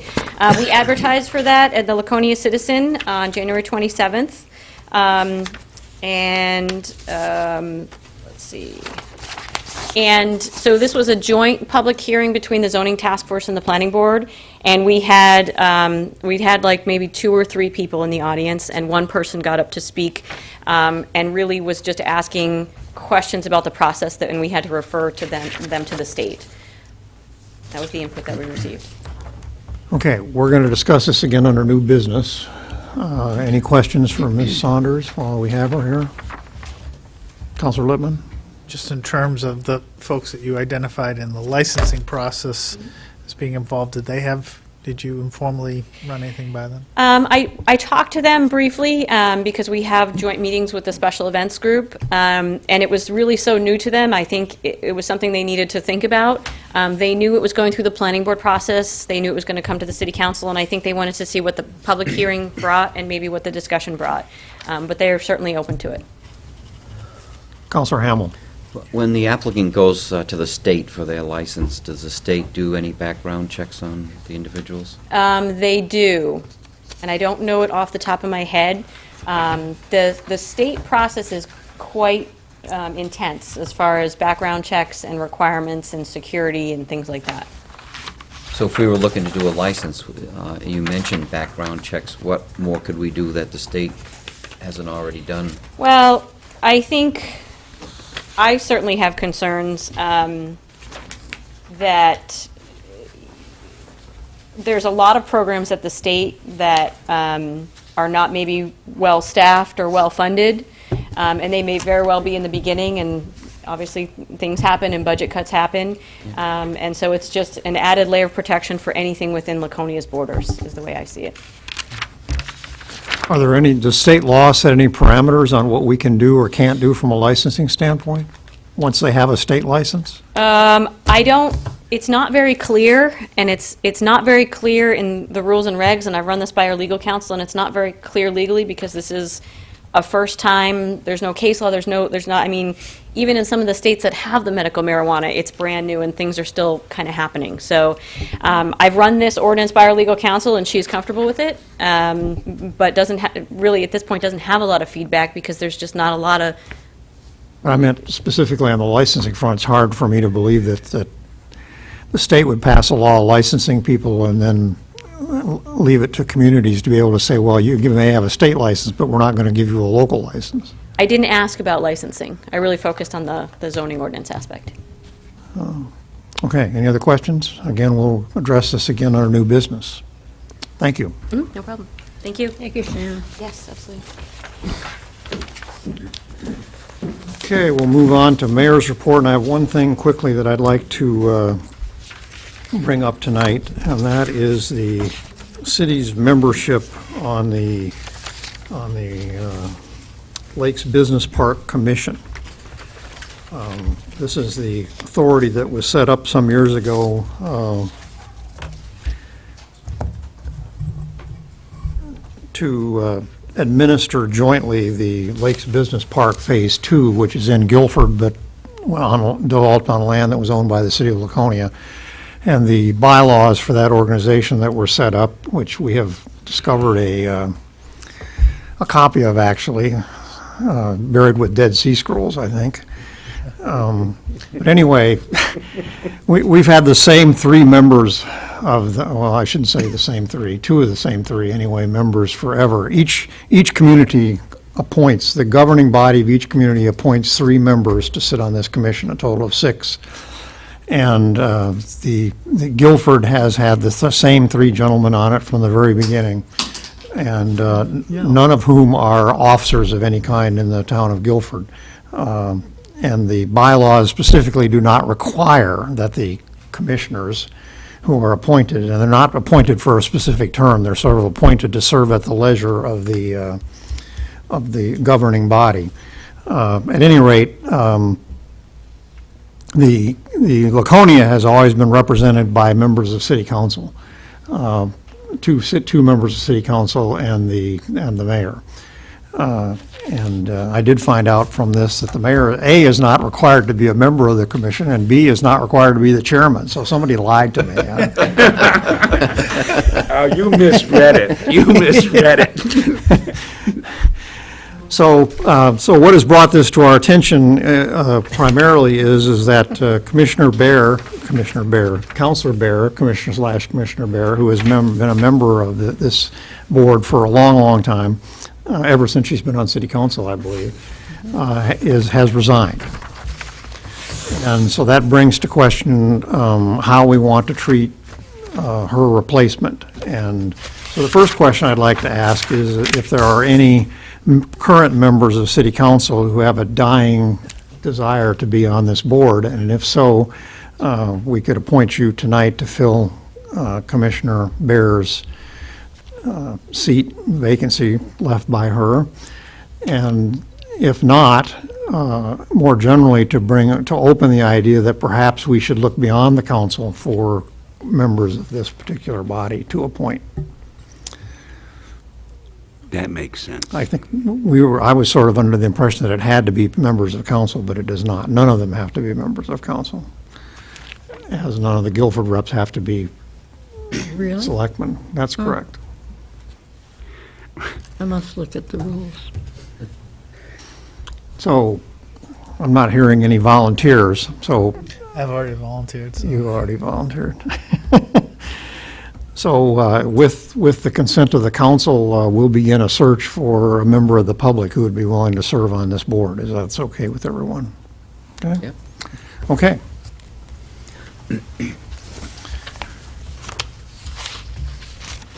Citizen requests to comment on current agenda items. This is the point in the agenda where we invite comment from the public on any item that is on tonight's agenda and any place on tonight's agenda. Is there anyone in our audience who would like to address the council on any matter that is on tonight's agenda?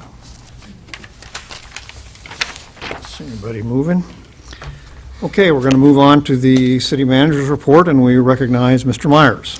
Thank you, Mr. Mayor. I'd like to start out this evening by, if you haven't noticed already, the city clerk, the finance director, and I are using these fancy tablets, which were also purchased to be replacements for our election laptops, if you will. These were a more cost-effective unit to do with the elections and the Wi-Fi and the tabulation at the polling places, but rather than have them sit in closet for the lion's share of the year when they're not used, the clerk is piloting a program where we set up a Dropbox, which is something I'm learned about this afternoon. I mean, I knew of it, but I have not used it.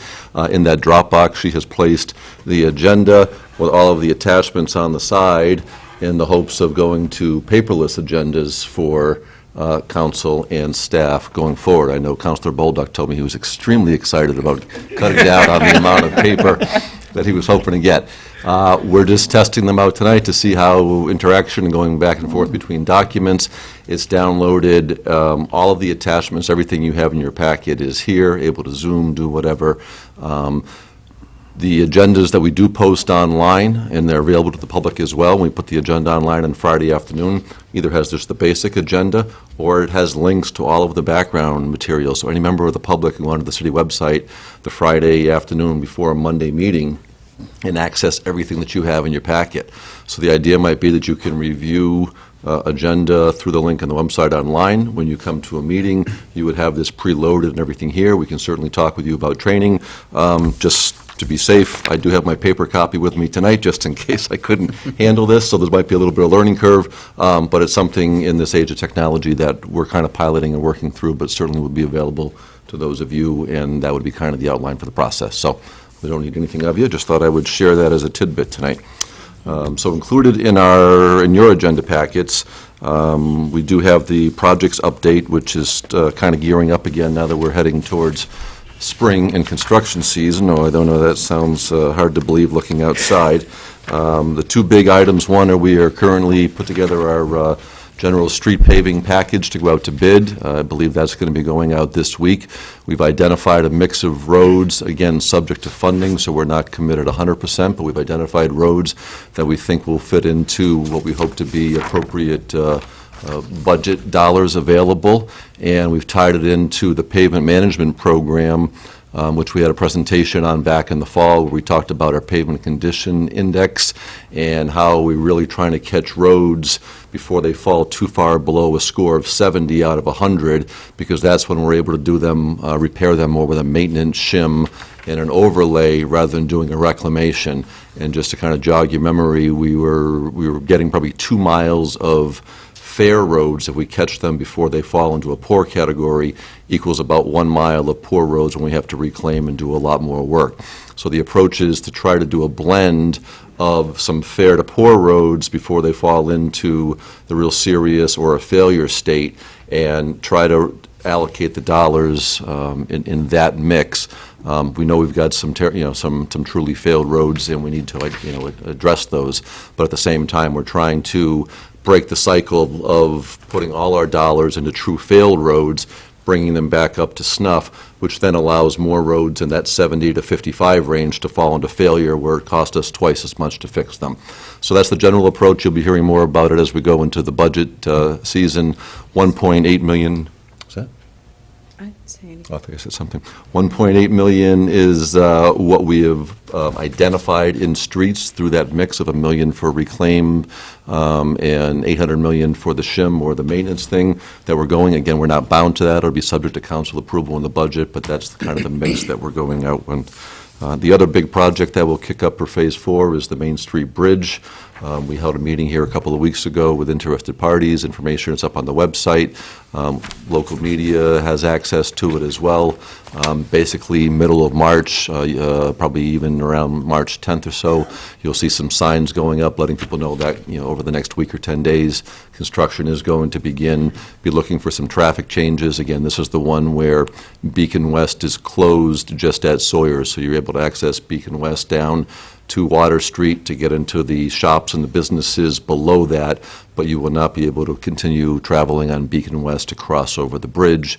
Instead, the southbound traffic going out of downtown will head down Pleasant Street. We took the little knob off right there where the Salvation Army kettle stands on that little point by bootleggers, and that'll be a maneuver that vehicles of any size can make.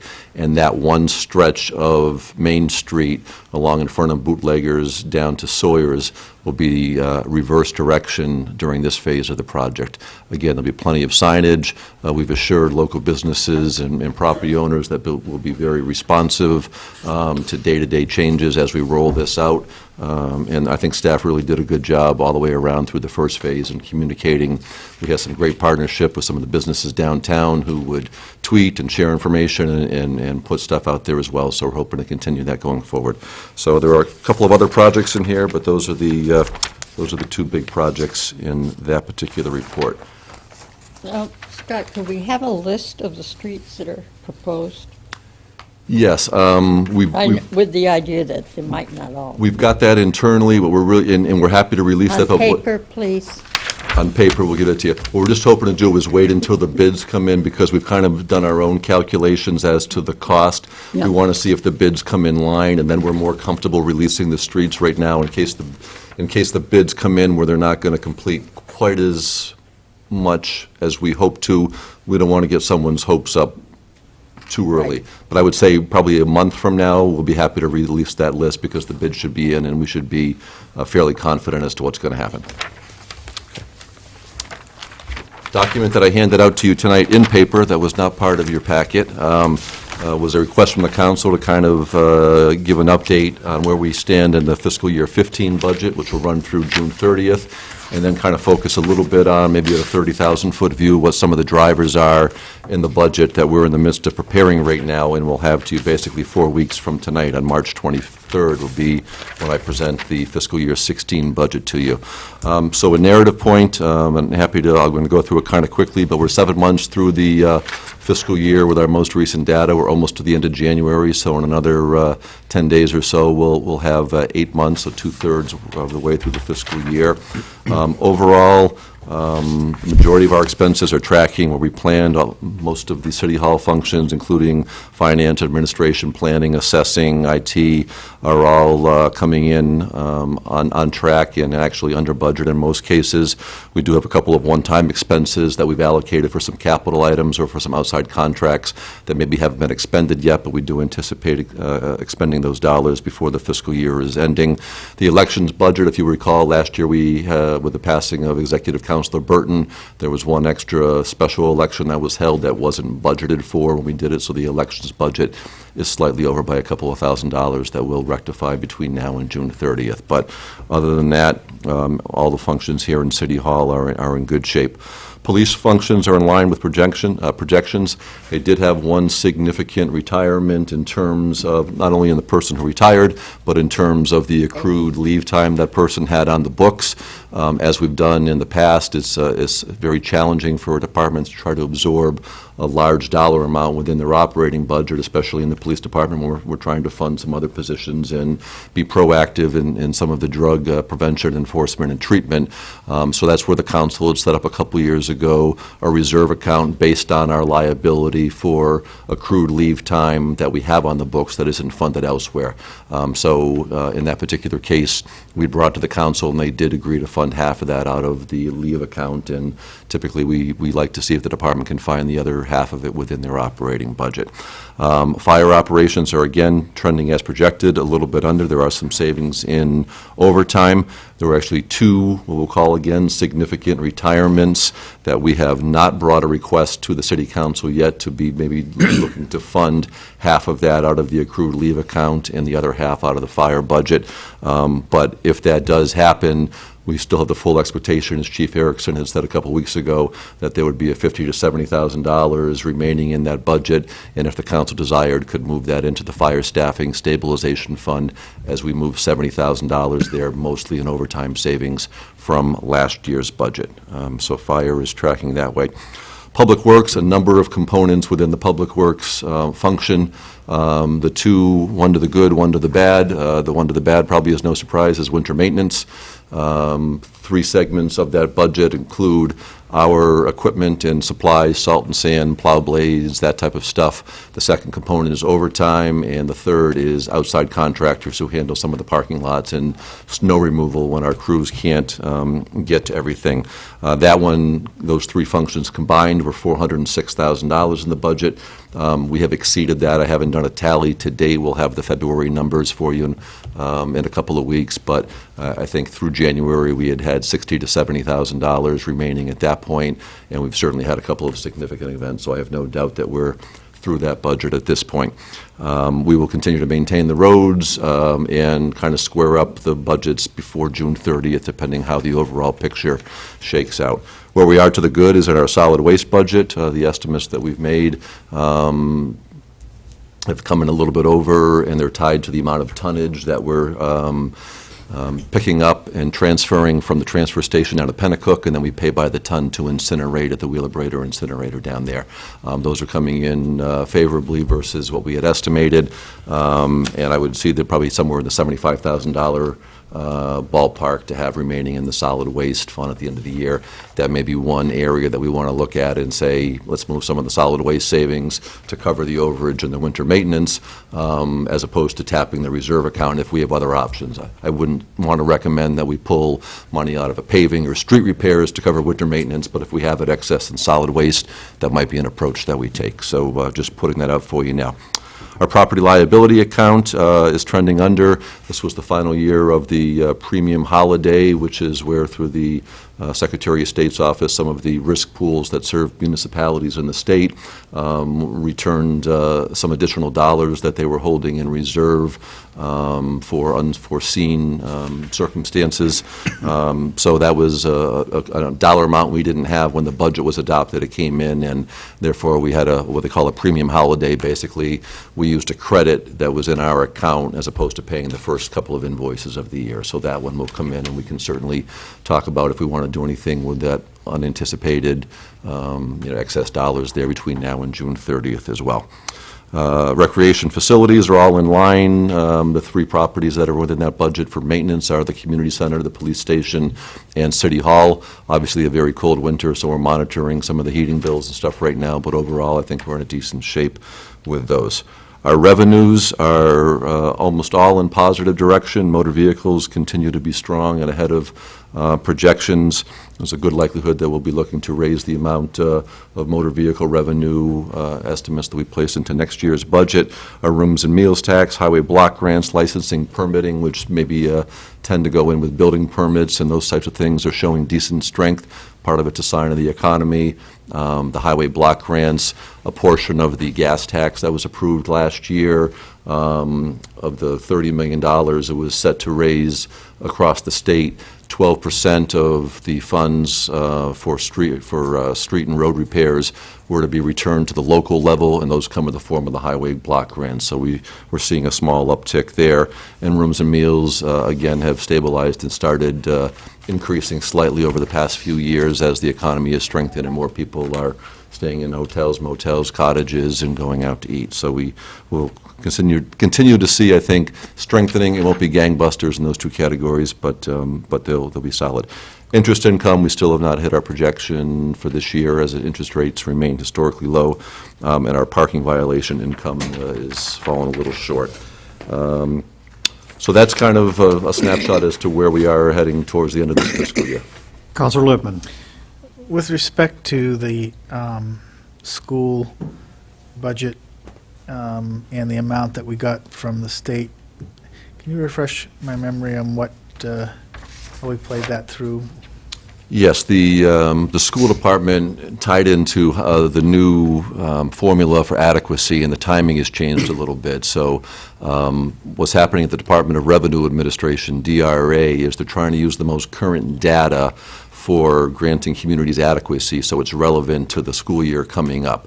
And that doesn't necessarily coincide too well with when we adopt our budget in the June to July timeframe. So this past September, I think it was late September, the schools department found out they were going to get an extra ballpark number, $300,000 in adequacy, that if they hadn't done a supplemental appropriation to acknowledge the revenue coming in, It couldn't be used either in the current budget, which they're not using it in the current budget, or recognized and have the ability to put it into a reserve account for a future need. Instead, it would just have flown through right into the general fund as a pass-through. So, as you recall, in October, we did a special public hearing, supplemental appropriation, recognized as $300,000. And between now and June 30th, the school had indicated to you that they would request that the City Council recognize that $300,000 and move it into what might be one or two different reserve accounts. I can't speak for them at this point, but it could be in for capital reserve, building projects, kind of one-and-off type of money.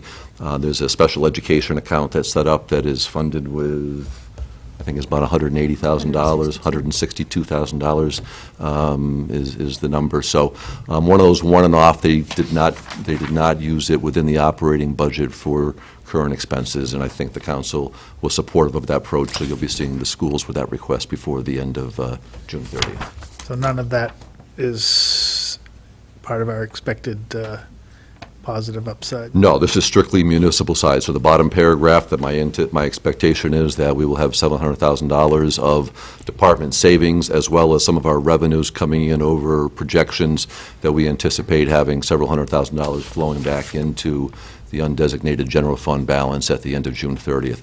And actually, you'll get a snapshot of last year. We have the auditors coming to present the comprehensive financial audit at your next meeting, so March 9th. We'll have the audit presentation, and you'll be able to see what that number was in all of fund balance, but what component of that was undesignated fund balance, and we'll have that number for you next week, in 2 weeks. Councilor Littman, another question? In terms of that report, will that be available ahead of the meeting for us to look at? Yeah, we're wrapping up just a couple of the letters we're inserting, so as soon as we have it, we will get it to you. Any other questions about 2015 budget status before we get to budget outlook? Okay. So if you turn the page over, and again, March 23rd will be the day that I present the budget to you. The process started with departments back in the late November, December timeframe. They all assembled their information, got it to the finance office where Donna and her staff were working on it. Our personnel department took care of the wages and the benefits component. They focused on the operations and the capital and those types of items. So what's going to drive our budget this year? Well, personnel costs in the city do make up more than 50% of the budget. Within personnel cost, you have wages, New Hampshire retirement system contributions, health insurance, and a few other smaller items. So the personnel cost, along with capital investment in our infrastructure, our buildings, our roads, our bridges, and a slight increase in our principal and interest payment on debt service. As you heard earlier tonight, preliminary estimates on our tax cap calculation show the CPI, which is one component, came in at 1.6%, and then we currently have $29 million in new value of new construction coming online that we track through building permits. And again, the assessing and the building permit year runs from April 1st through March 31st, and that's tied into state law. So we have the rest of February and March where we still will be capturing building permit value going in. The value of that new growth online plus the CPI goes into the calculation and determines in what the city can increase, and not that we have to go up to that point, but what the amount is that it cannot exceed. Same with the school, the state portion of the education tax. And as we talked about tonight, the county is not bound by our tax cap, but we at least like to put a dollar figure to that as if they were. And again, if they come in under or over, it impacts what the city can do on the other way to it. So through contracts, steps, COLAs, the employees that we have on board, ballpark number, approximately a $300,000 impact to the fiscal year 16 budget. So again, cost of living steps that are tied to our employment agreements. It's going to look to fund the second half of the police position. As you recall, we funded, when the council gave, I believe it was either 50 or 60, added $50,000 or $60,000 to the police budget last year. Basically hired funding for a full-time position for half the year, pending to see the outcome of it. We had a very powerful presentation a month or so ago from Chief Adams and Officer Adams on the PET program, and they have included funding for the remainder of that position so they can backfill that officer's position. That will be included in the budget. It also includes the partial funding for the continuation of 4 firefighters from the SAFER grant, and I had kind of laid out to you in in a number of buckets of money, if you will, of how we were looking to fund those 4 positions, but the impact in the general fund budget will be approximately $50,000 in fiscal 16 proposed budget. There are some additional seasonal part-time maintenance hours for parks and recreation, for some of the park upkeep, especially since we've added the Weirs Community Park into the mix as well. And as the council had a presentation probably a little over a year ago now on the GIS, the Geographical Information System, and how we're loading everything from our tax maps to our sewer and water and stormwater infrastructure and our roads, and everything is building up those layers into our base. We've had some part-time hours when you had Amy and Luke were here going through the presentation for you. This is a function that's used across many departments: water, sewer, public works, assessing, planning. What else am I missing? At least those 5. Finance, IT, all have a component into it. Certainly, we're looking to bump up those hours because it's proven to be very beneficial and in cost savings going forward in the GIS. So that basically, as it stands right now, would be the extent of new positions or hours that I intend. And again, if there's any changes to that, I certainly will let you know. New Hampshire retirement system increases this year. For the city, our employees are broken up into 3 different groups: police, fire, and other municipal employees, which is anybody on the city side who is not police or fire sworn officer. The blended rate, and there are 3 different rates, but the blended rate shows about a 4.5% increase to the city's contribution on behalf of our employees to the retirement system. In dollar terms, about $187,000, we've calculated it. That is a rate that adjusts every 2 years. This one will be effective July 1, and it should be a stable rate for the next 2 years, so there would not be a similar increase in July 1 of 2016. Our health insurance rates, we received a not-to-exceed figure back in the late fall of 3.4%. So for budgeting purposes, we know that our rates will go no higher than 3.4% over where they are right now. And again, our rates are set through June 30th. So a rate increase would tie in with our fiscal year and kick in on July 1. As they go from November through the end of April, they'll continue to watch the trend of our specific group, our Laconia employees who are covered. And if our rating looks more favorable, our use of the plan or lack thereof looks more favorable between now and April, they will have, again, 6 months additional data to work with, and if there's an opportunity, they will lower that rate down from 3.4. So I don't know the rate now, but we know the maximum will be the 3.4. If there's an adjustment downward, we can certainly reflect that in the budget before we adopt it. That being said, with the change in the plans that the employees have partnered with the city on over the years, and the employees have taken additional cost sharing, we're actually budgeting at a flat, no increase over current year health insurance premium dollars projected for next year. Part of that is maybe the enrollment has changed a little bit. We've got a few more people who have opted for the buyout, as the council has made the buyout option a little more attractive. So we're up, I believe, in the high teens of people who have opted for the buyout, where as short as 3 years ago, we probably had a handful, about 4 or 5 people who took the buyout. And now we've got 18 or 19, I believe, is the number. So that reflects into our overall savings as well. So that's a very positive trend. Principal and interest payments on existing and proposed debt, a $27,000 increase. Capital is a big one. I'm looking at the number of the capital projects rolling through and looking to do a phased approach to getting our streets up from their current funding level of the $1.3 million to get it up with as minimal an increase or impact to the taxpayer as we can. And maybe we'll be talking with you about using some of the contingency dollars, the one-time dollars that we've already acknowledged this year that came from the Concord Co-op. Yeah.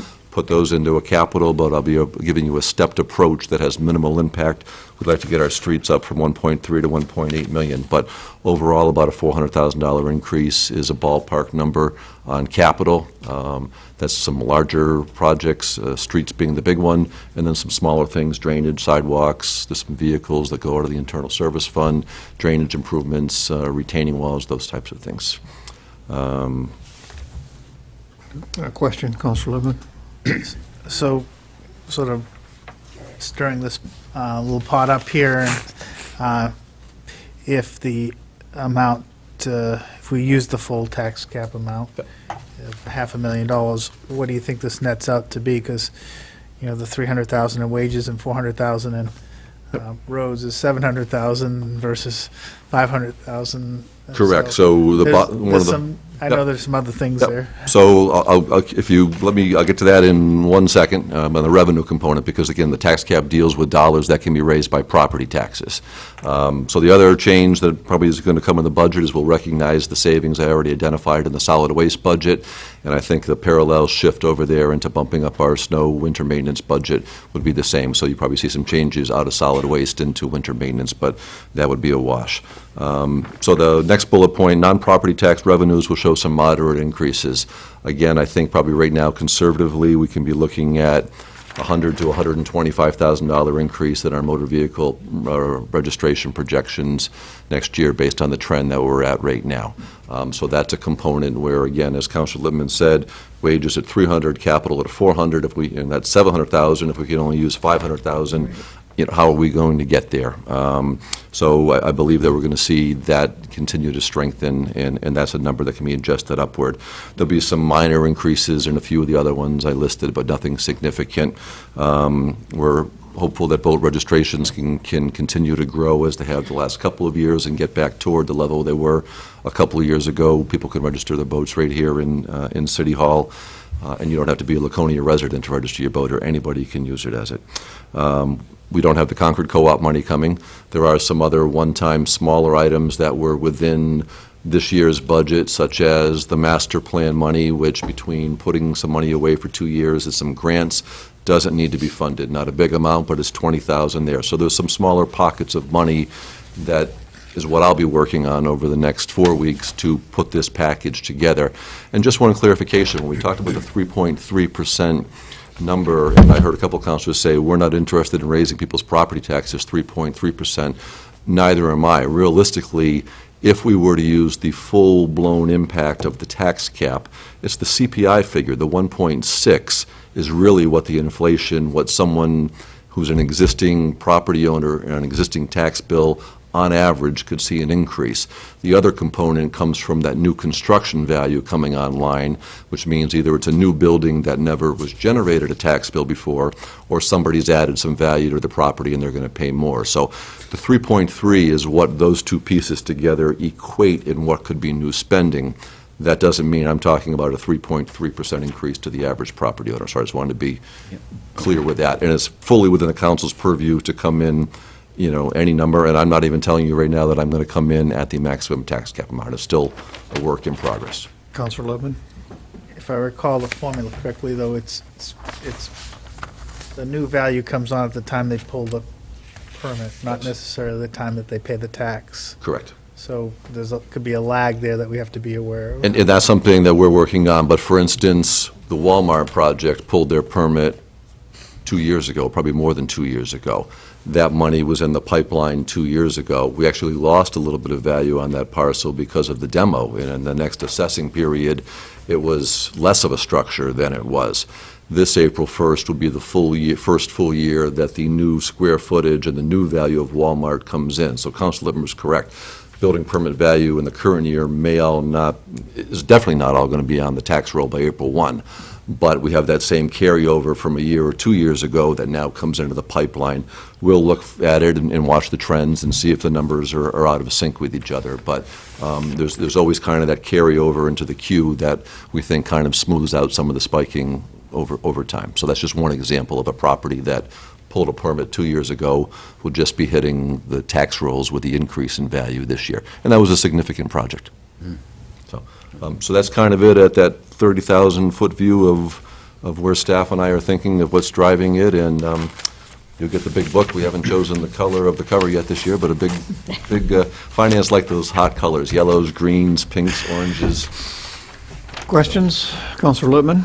I think we had talked about the council being able to give you some high-level input of priorities and issues they'd like addressed before.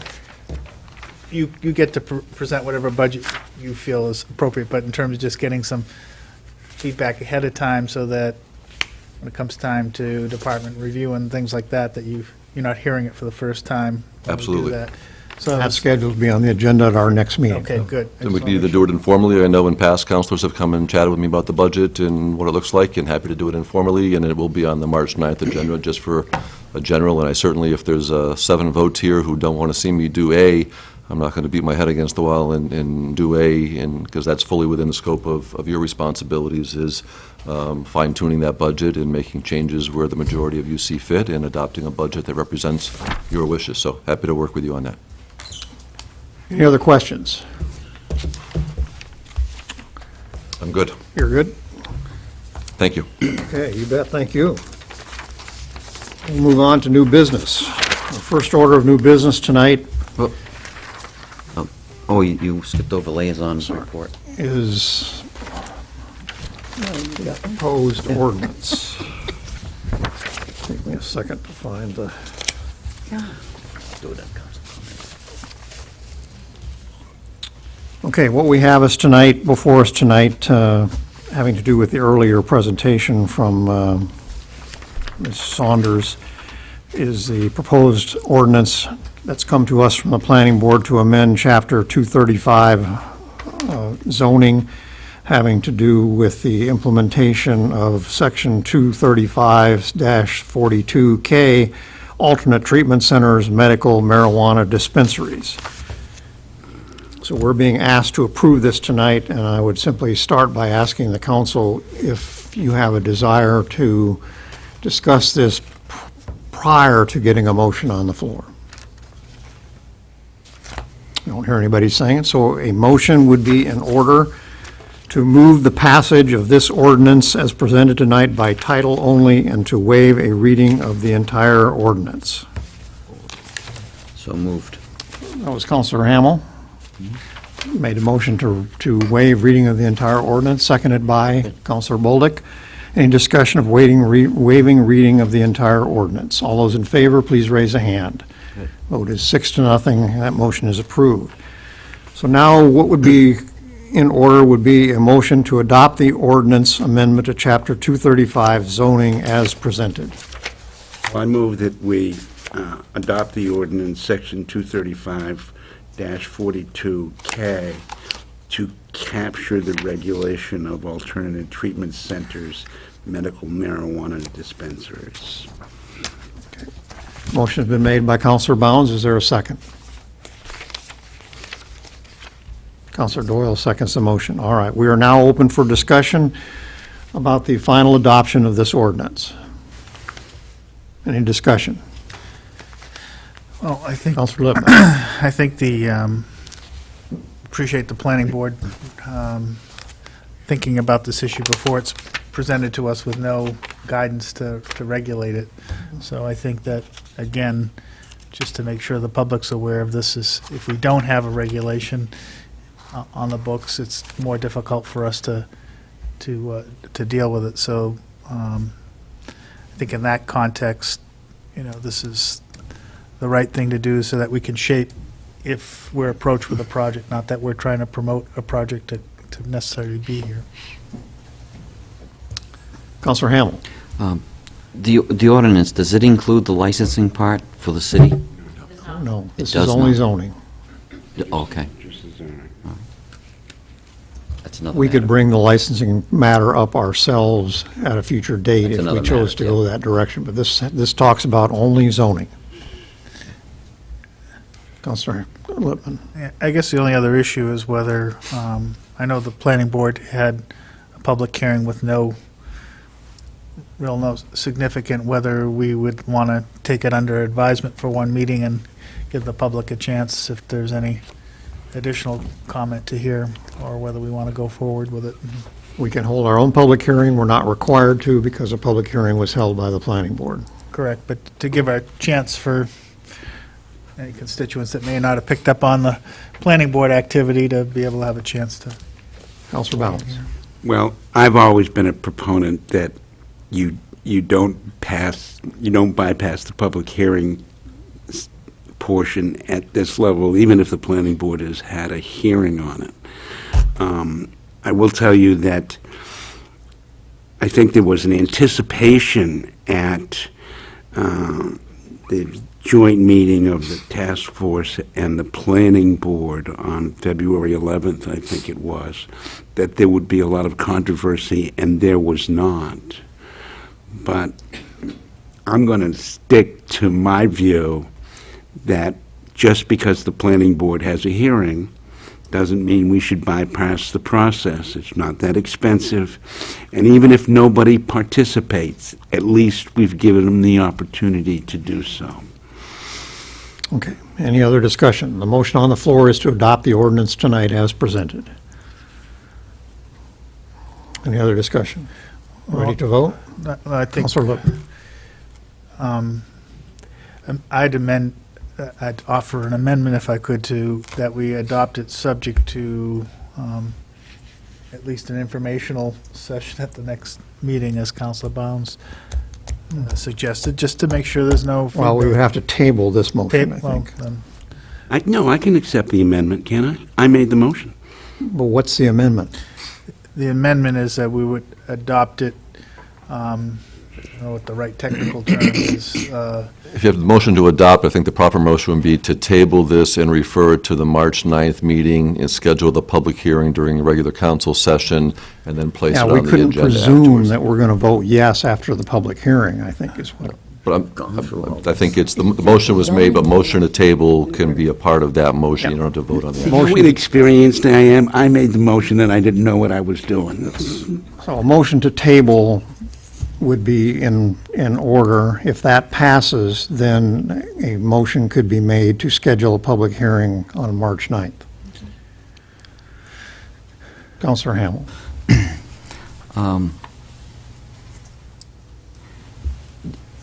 This is all brought down through the state. I mean, all the rules are already there, right? That the state has imposed on what the guidelines are going to be on this whole project and everything. So No, I not don't really. understand what can change. I mean, the planning board went through to try and find locations that would be acceptable, and we accepted their, going to accept their guidelines. So, I mean, I don't follow here. So here, this is my logic on it, okay, is I think that the planning board's done good work. They've given us a good ordinance. You know, the state basically is regulating that. We've passed legislation that says that medical marijuana use can be legal. It can be legal under certain regulations and guidelines which the state has promulgated. Now, where they can locate a facility like that is somewhat dependent on what the local planning ordinances are with respect to locating it. So we've got something here that's had the All we're talking about is the where here. aware. And so my only point is that for the public, just where we've had these issues before, I think just to give them one last chance to weigh in here to see if there's any input on it. If we want to adopt it, you know, my feelings aren't going to be hurt if people want to just go forward and adopt it tonight, but I'm just suggesting that it may be, from a process standpoint, making sure that something as significant as locating this in some part of the city is. Has the licenses been handed out through the No, state? we've got time. That's, I think, the other point. I don't think they've awarded any at the state level. Okay. Doesn't Councilor matter. Bounds?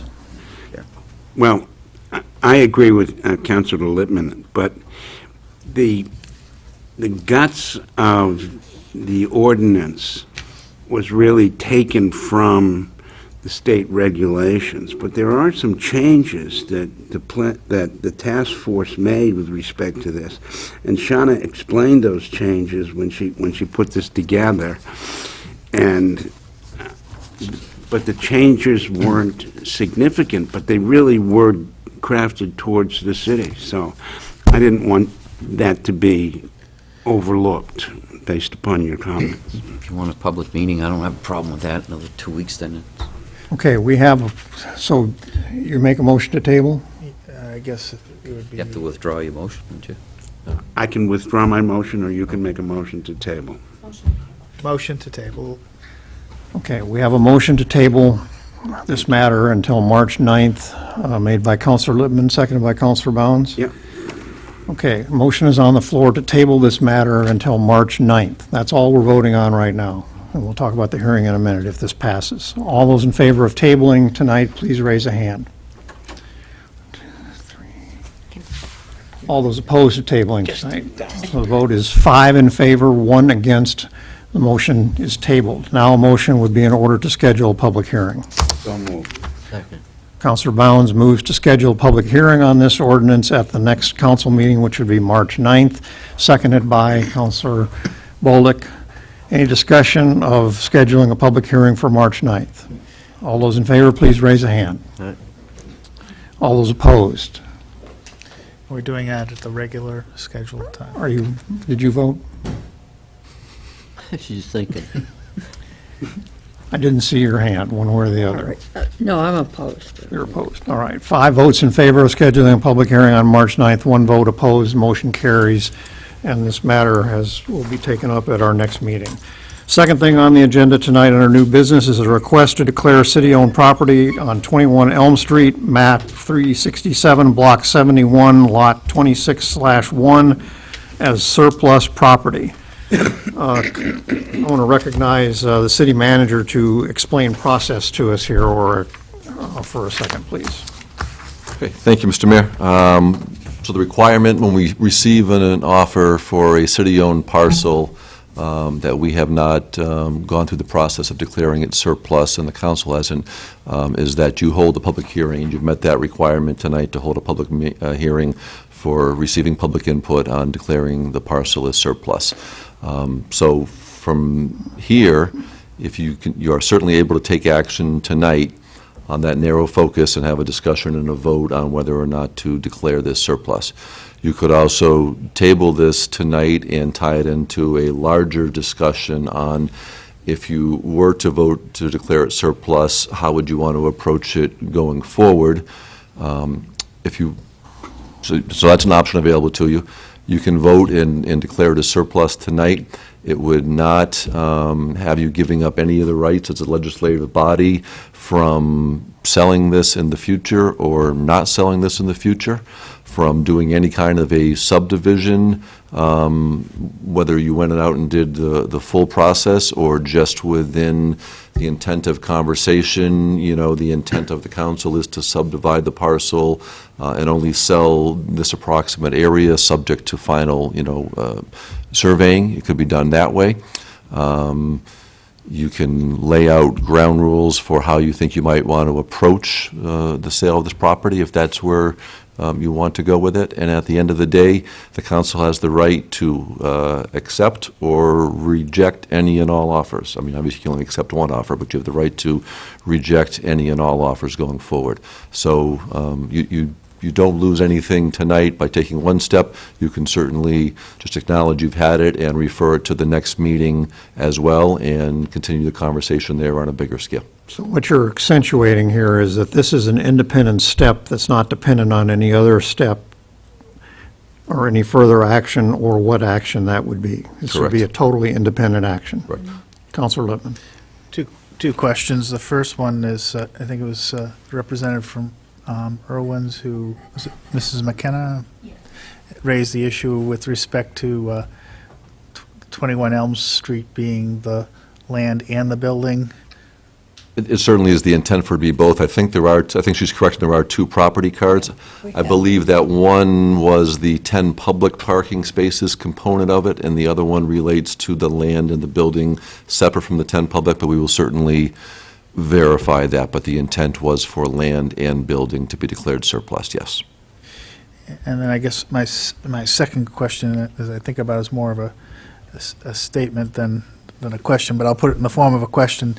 So by voting to declare it surplus, I think we're acting in the interest of trying to create some certainty for the Blizzards with respect to the property, but without yet committing on how we're going to. We're making no commitment on disposal. So I guess if that is correct, I think we should try to move the process along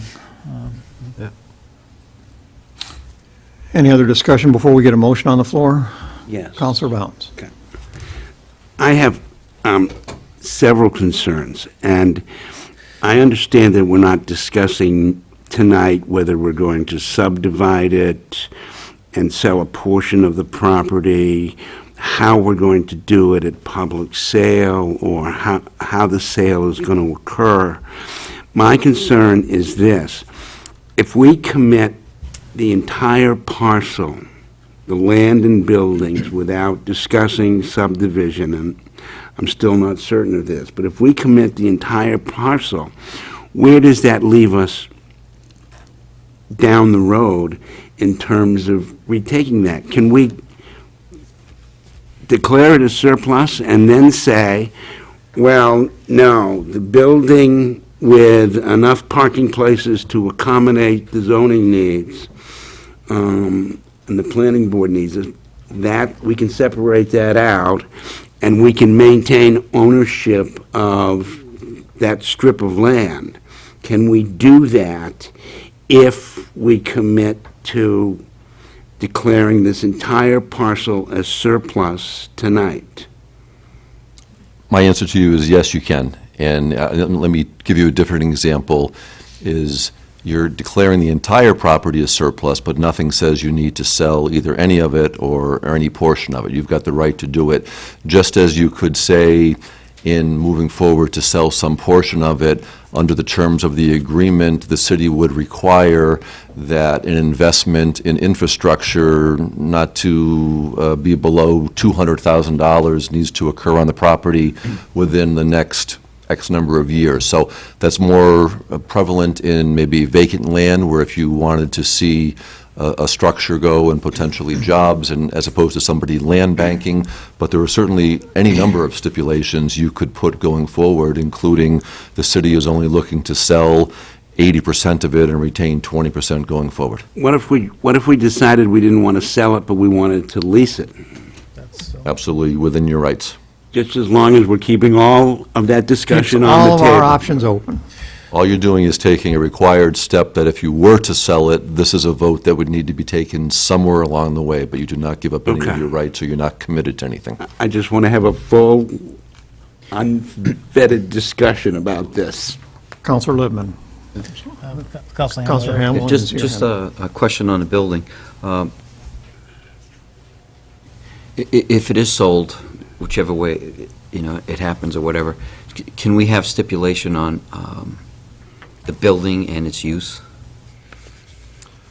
I mean, whether it's, We could put deed whether it restrictions. whether it stays as a sales building and We not a could storage. put deed restrictions on the You can. building if we sold it. I don't know so much into the actual type of use, but if you were going to sell it conditioned upon that for the next X number of years, there was a building on there that was going to be assessed at a certain minimum value, or there'd be some other payment in lieu of taxes. So worst case scenario, I'm not saying we do it, somebody buys it, tears down the building, and puts up a lemonade stand there, and now it's taxed just on an $80,000 piece of land as opposed to the land and building together. Maybe That's that's my not the point. intention. So we would look to craft something that meets the intent of the council, and then, depending on what process we go forward, either on the offer we've received or some other process, it's ultimately up to those who are looking to purchase as to whether or not they're agreeable to the terms you've outlined. Okay. Counselor I Littman. make the motion that we declare it as surplus and proceed to the next steps. Second. Okay, Counselor, excuse me. Counselor Littman has proposed to declare city-owned property at 21 Elm Street, map 367, block 71, lot 26/1 as surplus property. Is there a second? Second. Counselor Bear. There's 3 Seconded the seconds. motion. We're going to go with Counselor Bear. All Question. right, the motion is now on the floor and seconded, and discussion is germane again. Counselor Bounce. The question is, and this is simply for expediency purposes, should we have the discussion tonight about whether we should seek a formal assessment of this property, or should we? Can I answer that? Yeah. My intent would be, if this motion passes, to ask the council to put it on the agenda at our next meeting, a general discussion. The next step then would be to say, okay, now we need to go back and have a discussion again about how, not only if we wish to sell it, but if we do, what portion of it, if all of it, part of it, and how do we want to conduct the sale? Okay. Councilor Lippman. Not that I'm looking for any work on this, but Land and Buildings could maybe come back with a proposal for us to consider to get, so we're not starting with a blank sheet of paper. Or we could refer it tonight to Land and Buildings Committee. That would be germane also, once this motion is taken care of. Any other discussion on the motion? Okay, we're going to vote then to declare this particular lot to be surplus property. All those in favor, please raise a hand. Vote is 6-0. That passes unanimously. So a motion now would be germane for future action in this area. I mean, if we want to work as a council of the whole, I have no problem with that. What would this, do we want to refer it to a subcommittee of 3 or to deal with it as council as a whole? I'd prefer council as a whole, but I'm not. I think so. As a whole? Yeah, that really comes That way they were all in nice. the same speech. We're all looking each other in the eye. Without objection, then, I'll ask the clerk to put this on our agenda at the next meeting for discussion. Councilor Lippman? Just because it might go back and forth a little bit, do you want to schedule something where we start either a half hour early or something like that to? I think right at the meeting. Okay. I'll do 6:30. Gets me out before 10. Well, I think by ordinance, we have to begin the regular city council meeting at 7, do we not? We do, but we could make this a special item, and almost like we do some of the budget workshops, we could start at 6:30, A do this, we workshop could session. stop at 7, and we Want could to handle it continue during the it as regular an meeting or agenda have a item. workshop before? Well, we I have the think we do it auditors at here the on the meeting. 9th, too. I'm sorry? We have the auditors here on the 9th, and that's going to take a few minutes. I'm just afraid we'll make the. And we could get started at 6:30 and recess that part of the meeting and pick it up again in the regular meeting, could we not? Yep. If we run over? That's fine. All right, so let's schedule a workshop session. Put this on the agenda also for the regular meeting under old business, please. But also we'll schedule a workshop meeting to begin at 6:30, with this as the only agenda item as well, March 9th. Okay? Next up, proposed policy change for the Department of Public Works for road cuts and manhole construction / paving procedures. Now, there's a subject I have. Okay, then this came out of Public Works Committee, did it not, Counselor Bolduc? Pardon? This came out of Public Works Committee, what we have in front of us tonight? Yeah. So in your packet, you have a proposed revision dated February 2015 with the changes that have been made, recommended by the Public Works Committee, highlighted in yellow. Everyone's familiar with this? Yep. Okay, do we want to have any discussion of this before we get a motion on the floor? Yep, I have just one quick question. Under 2, 1725 per road lane, I think I asked that, but I don't remember what the answer was about the escalator, if it goes more than for the 3 years. It says the price for the 3 years. So that was 1,500 was the original number, so we inflated that by simple math of 5% a year per lane, so we got it up to the 1,725, and the further language says that it shall be done in no longer than 3 years, so we feel we're protected. Okay, Counselor Bolduc, I would accept a motion to accept the proposed policy of the Department of Public Works titled Specialty Repair of Cuts in Asphalt Roadway Surfaces as presented. So moved. So moved, seconded by Counselor Hamel. Yep. And so that motion has been made and seconded. Any further discussion? All those in favor of adopting this policy, please raise a hand. Vote is 6-0. That vote is unanimous. We're on to item 4. A request to refer amendments to Chapter 173 dealing with pawnbrokers to the Government Operations and Ordinances Committee and to schedule a meeting for review. Recognize the city manager to give us background on this, please. Thank you, Mr. Mayor. This deals with the pawnbrokers, as you stated, on Chapter 173. It's a significant rewrite to that chapter. So the thought was to work with this in a small group as a council subcommittee and go through it with them so they can get into the weeds, if you will, a little bit and do it with government operations, and then have them bring a recommendation forward to the full council on it. Okay, so the recommendation is to refer this extensive rewrite of that chapter to Chapter 173, dealing with pawnbrokers, to send this extensive rewrite to the Government Operations and Ordinances Committee for study and recommendation. Can I have a motion to that effect, please? So moved. Moved by Counselor Bounds, seconded by Counselor Hamel. Any discussion? Can we like put in there that we'll take off the Energy Committee and maybe take off, C, the building construction regarding signed architectural plans for residential uses? Let's do this. In exchange for this? Then we'll back up. Okay. Motion has been made and seconded to refer this to Government Operations and Ordinances. All those in favor, please raise a hand.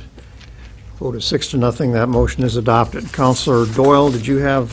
Can we just, so I'm not carrying all the committees, so that I don't have all the committee work? You would like to remove something from Yeah, the Government yeah. Operations and Ordinances agenda? The Energy Committee, item A, has been there for at least 5 years. I'll make a Maybe- motion to remove it. Can we move, thank you. Counselor Hamel votes to remove Energy Committee, item A, as an agenda item of the Government Operations and Ordinances Committee, seconded by Counselor Doyle. Any discussion of that removal?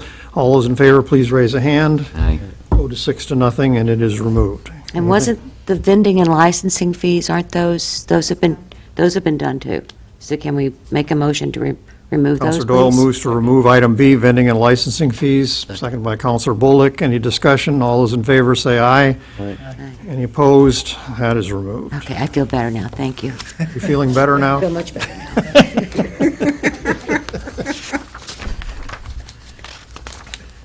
Okay, we've reduced the workload considerably Thank you. for the Government Operations and Ordinances Committee. We have no unfinished business to discuss tonight, no nominations, elections. There's an awful lot on the agenda. So we're to council comments. Counselor Hamel. Let me Yes, get a chance to- you skipped over the liaison report, so just a couple things I wanted to bring up. Lakes Region Public Access, I just wanted to say that it's heading in the right directions. We picked up 2 more towns. Really? Yep, there's franchises, Meredith and Guilford are now back in the fold with us. I heard Alton was not, though. Is that correct? Correct. Alton is not at this point. We are going to go to a meeting with Franklin, I think it's next week or the week after, at their city council meeting, and to see if they'd like to come back with us. One of the things that we did discuss, Channel 26 in Laconia is now operated, I guess by City Hall, you can say. What you see on Channel 26 is what comes from City Hall. So what we have proposed at Lakes Region Public Access is that if Laconia would submit a CD to Public Access, we will rerun the city council meetings on Channel 25. We have no control of 26 anymore. That's why you see the same slides 24 hours a day, 7 days a week until you get to a city council meeting. So we would do that. If someone would send over a CD, we'll run the council meeting on Channel 25. We will also run... So the only thing that's ever on Channel 26 is a city council meeting? No. Or whatever, Planning. whatever, I mean... If it is, it's at 2 o'clock in the morning. Nobody. So anyway, well, let me finish before Okay. Scott jumps in. Go ahead. There'll be things in the future I'm sure the city's going to do. But anyway, we would rerun the city council meeting. We would run the school board meeting on Channel 24, which is the educational channel, because showing it on 26 does no good for Laconia, because you won't see it unless the city decides to run the school on Channel 26. But right now, you won't see it. Brenda sees it, but I don't know why. I tune in and I see Northwood every night, Meredith every night, the Belknap Commission meeting, but it's an old one. Which channel? 26. She's- Really? Yeah, He I don't, can't get I don't it, but understand how she's getting I'm it. picking up. Must be her TV. She's got No, a. while we were on the telephone, I tuned in 26. I know you did, and I didn't get it.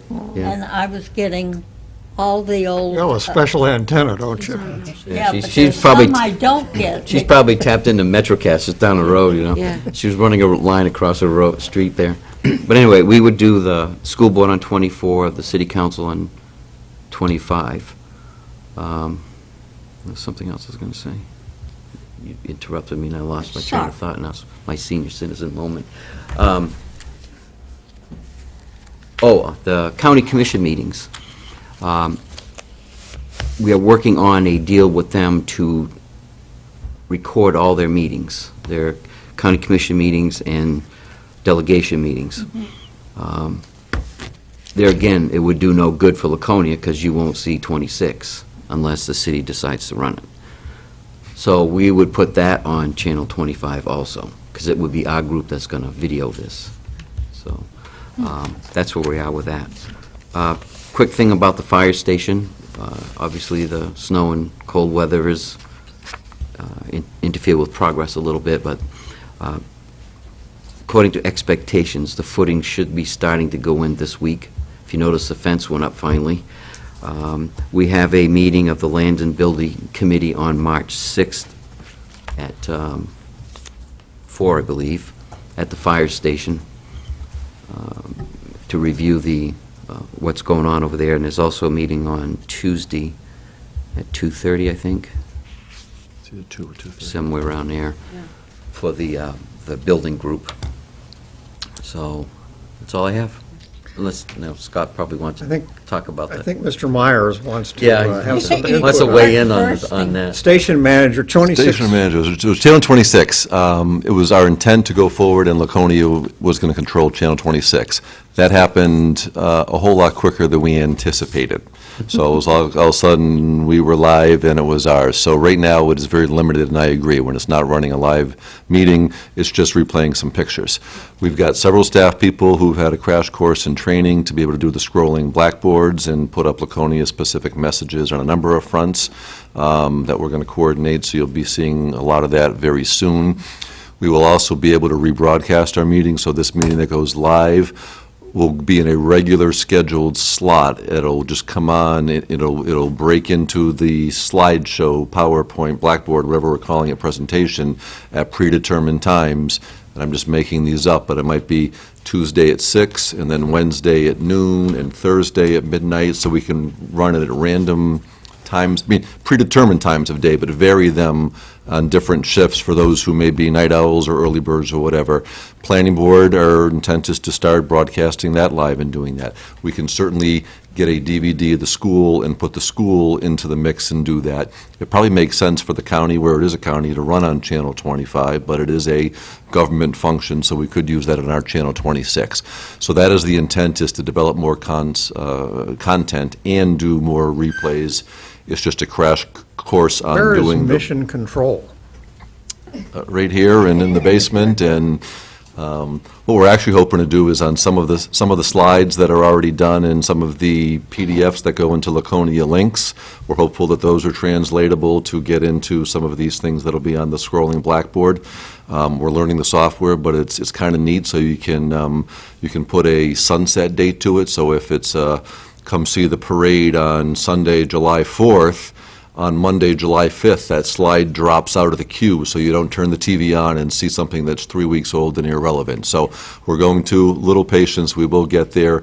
We definitely will do schools if they want on our channel. Us, we will have the capability to program them. They will go in, and we will be expanding the content. Like I say, it surprised us, and we got it a whole lot quicker than we expected. And I believe Councilor Bear can see what she sees, because she's very close to the Belmont line, and I believe her feed comes in from Belmont, where they have not truncated like they did for So I'm Laconia not right now. getting you. I'm not getting us. you're getting the Belmont. We'll give you your own Well, I'm getting DVD. everything except We'll give you your DVD, and you But can, what you're saying is Belmont hasn't gone live like we have. Belmont has not So been they're whatever still the getting date is. the There's only two cities that can do it, and it's Laconia and Meredith. They're the only two that could do this right now. So I'm cut out of getting our channel. You can come on over here and we can watch it in City Hall together. Is it, See it live. She gets to Is look- it- I'll make it your own DVD. Any other council comments? Counselor Bolduc. is it going to be a certain day, or is it every day that this is going to play? We're going to put together programs, like I say, so City Council will run live when we do that, but then we'll set up a rebroadcast schedule, so somebody knows that every Tuesday at noontime, the meeting will run, and then maybe it'll run Wednesday at 6 o'clock, and Thursday at midnight, and Friday at 6 a.m. It'll run one, every day. Yes, and it'll run until the next meeting, and as soon as the next meeting's broadcast, that'll take the spot in the queue. But if someone knows that they work Monday night and they can't watch the meeting, but they know that Wednesday at noon works for them, it'll always rebroadcast in the Wednesday at noon slot. That'll be the intent.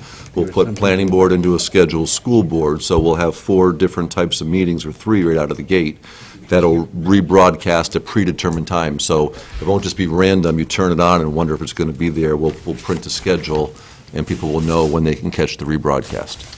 The other thing we're looking into, and I don't want to get too far ahead of the curve, is to actually put a link to the website so you can watch it as a video on demand through your computer, because some communities have right now that you can just go in and click and you can watch it whenever you want from your computer versus waiting for the TV. But I see the city clerk That's a- going through that's a gyrations good over here idea. now, so I know I'm getting ahead of myself.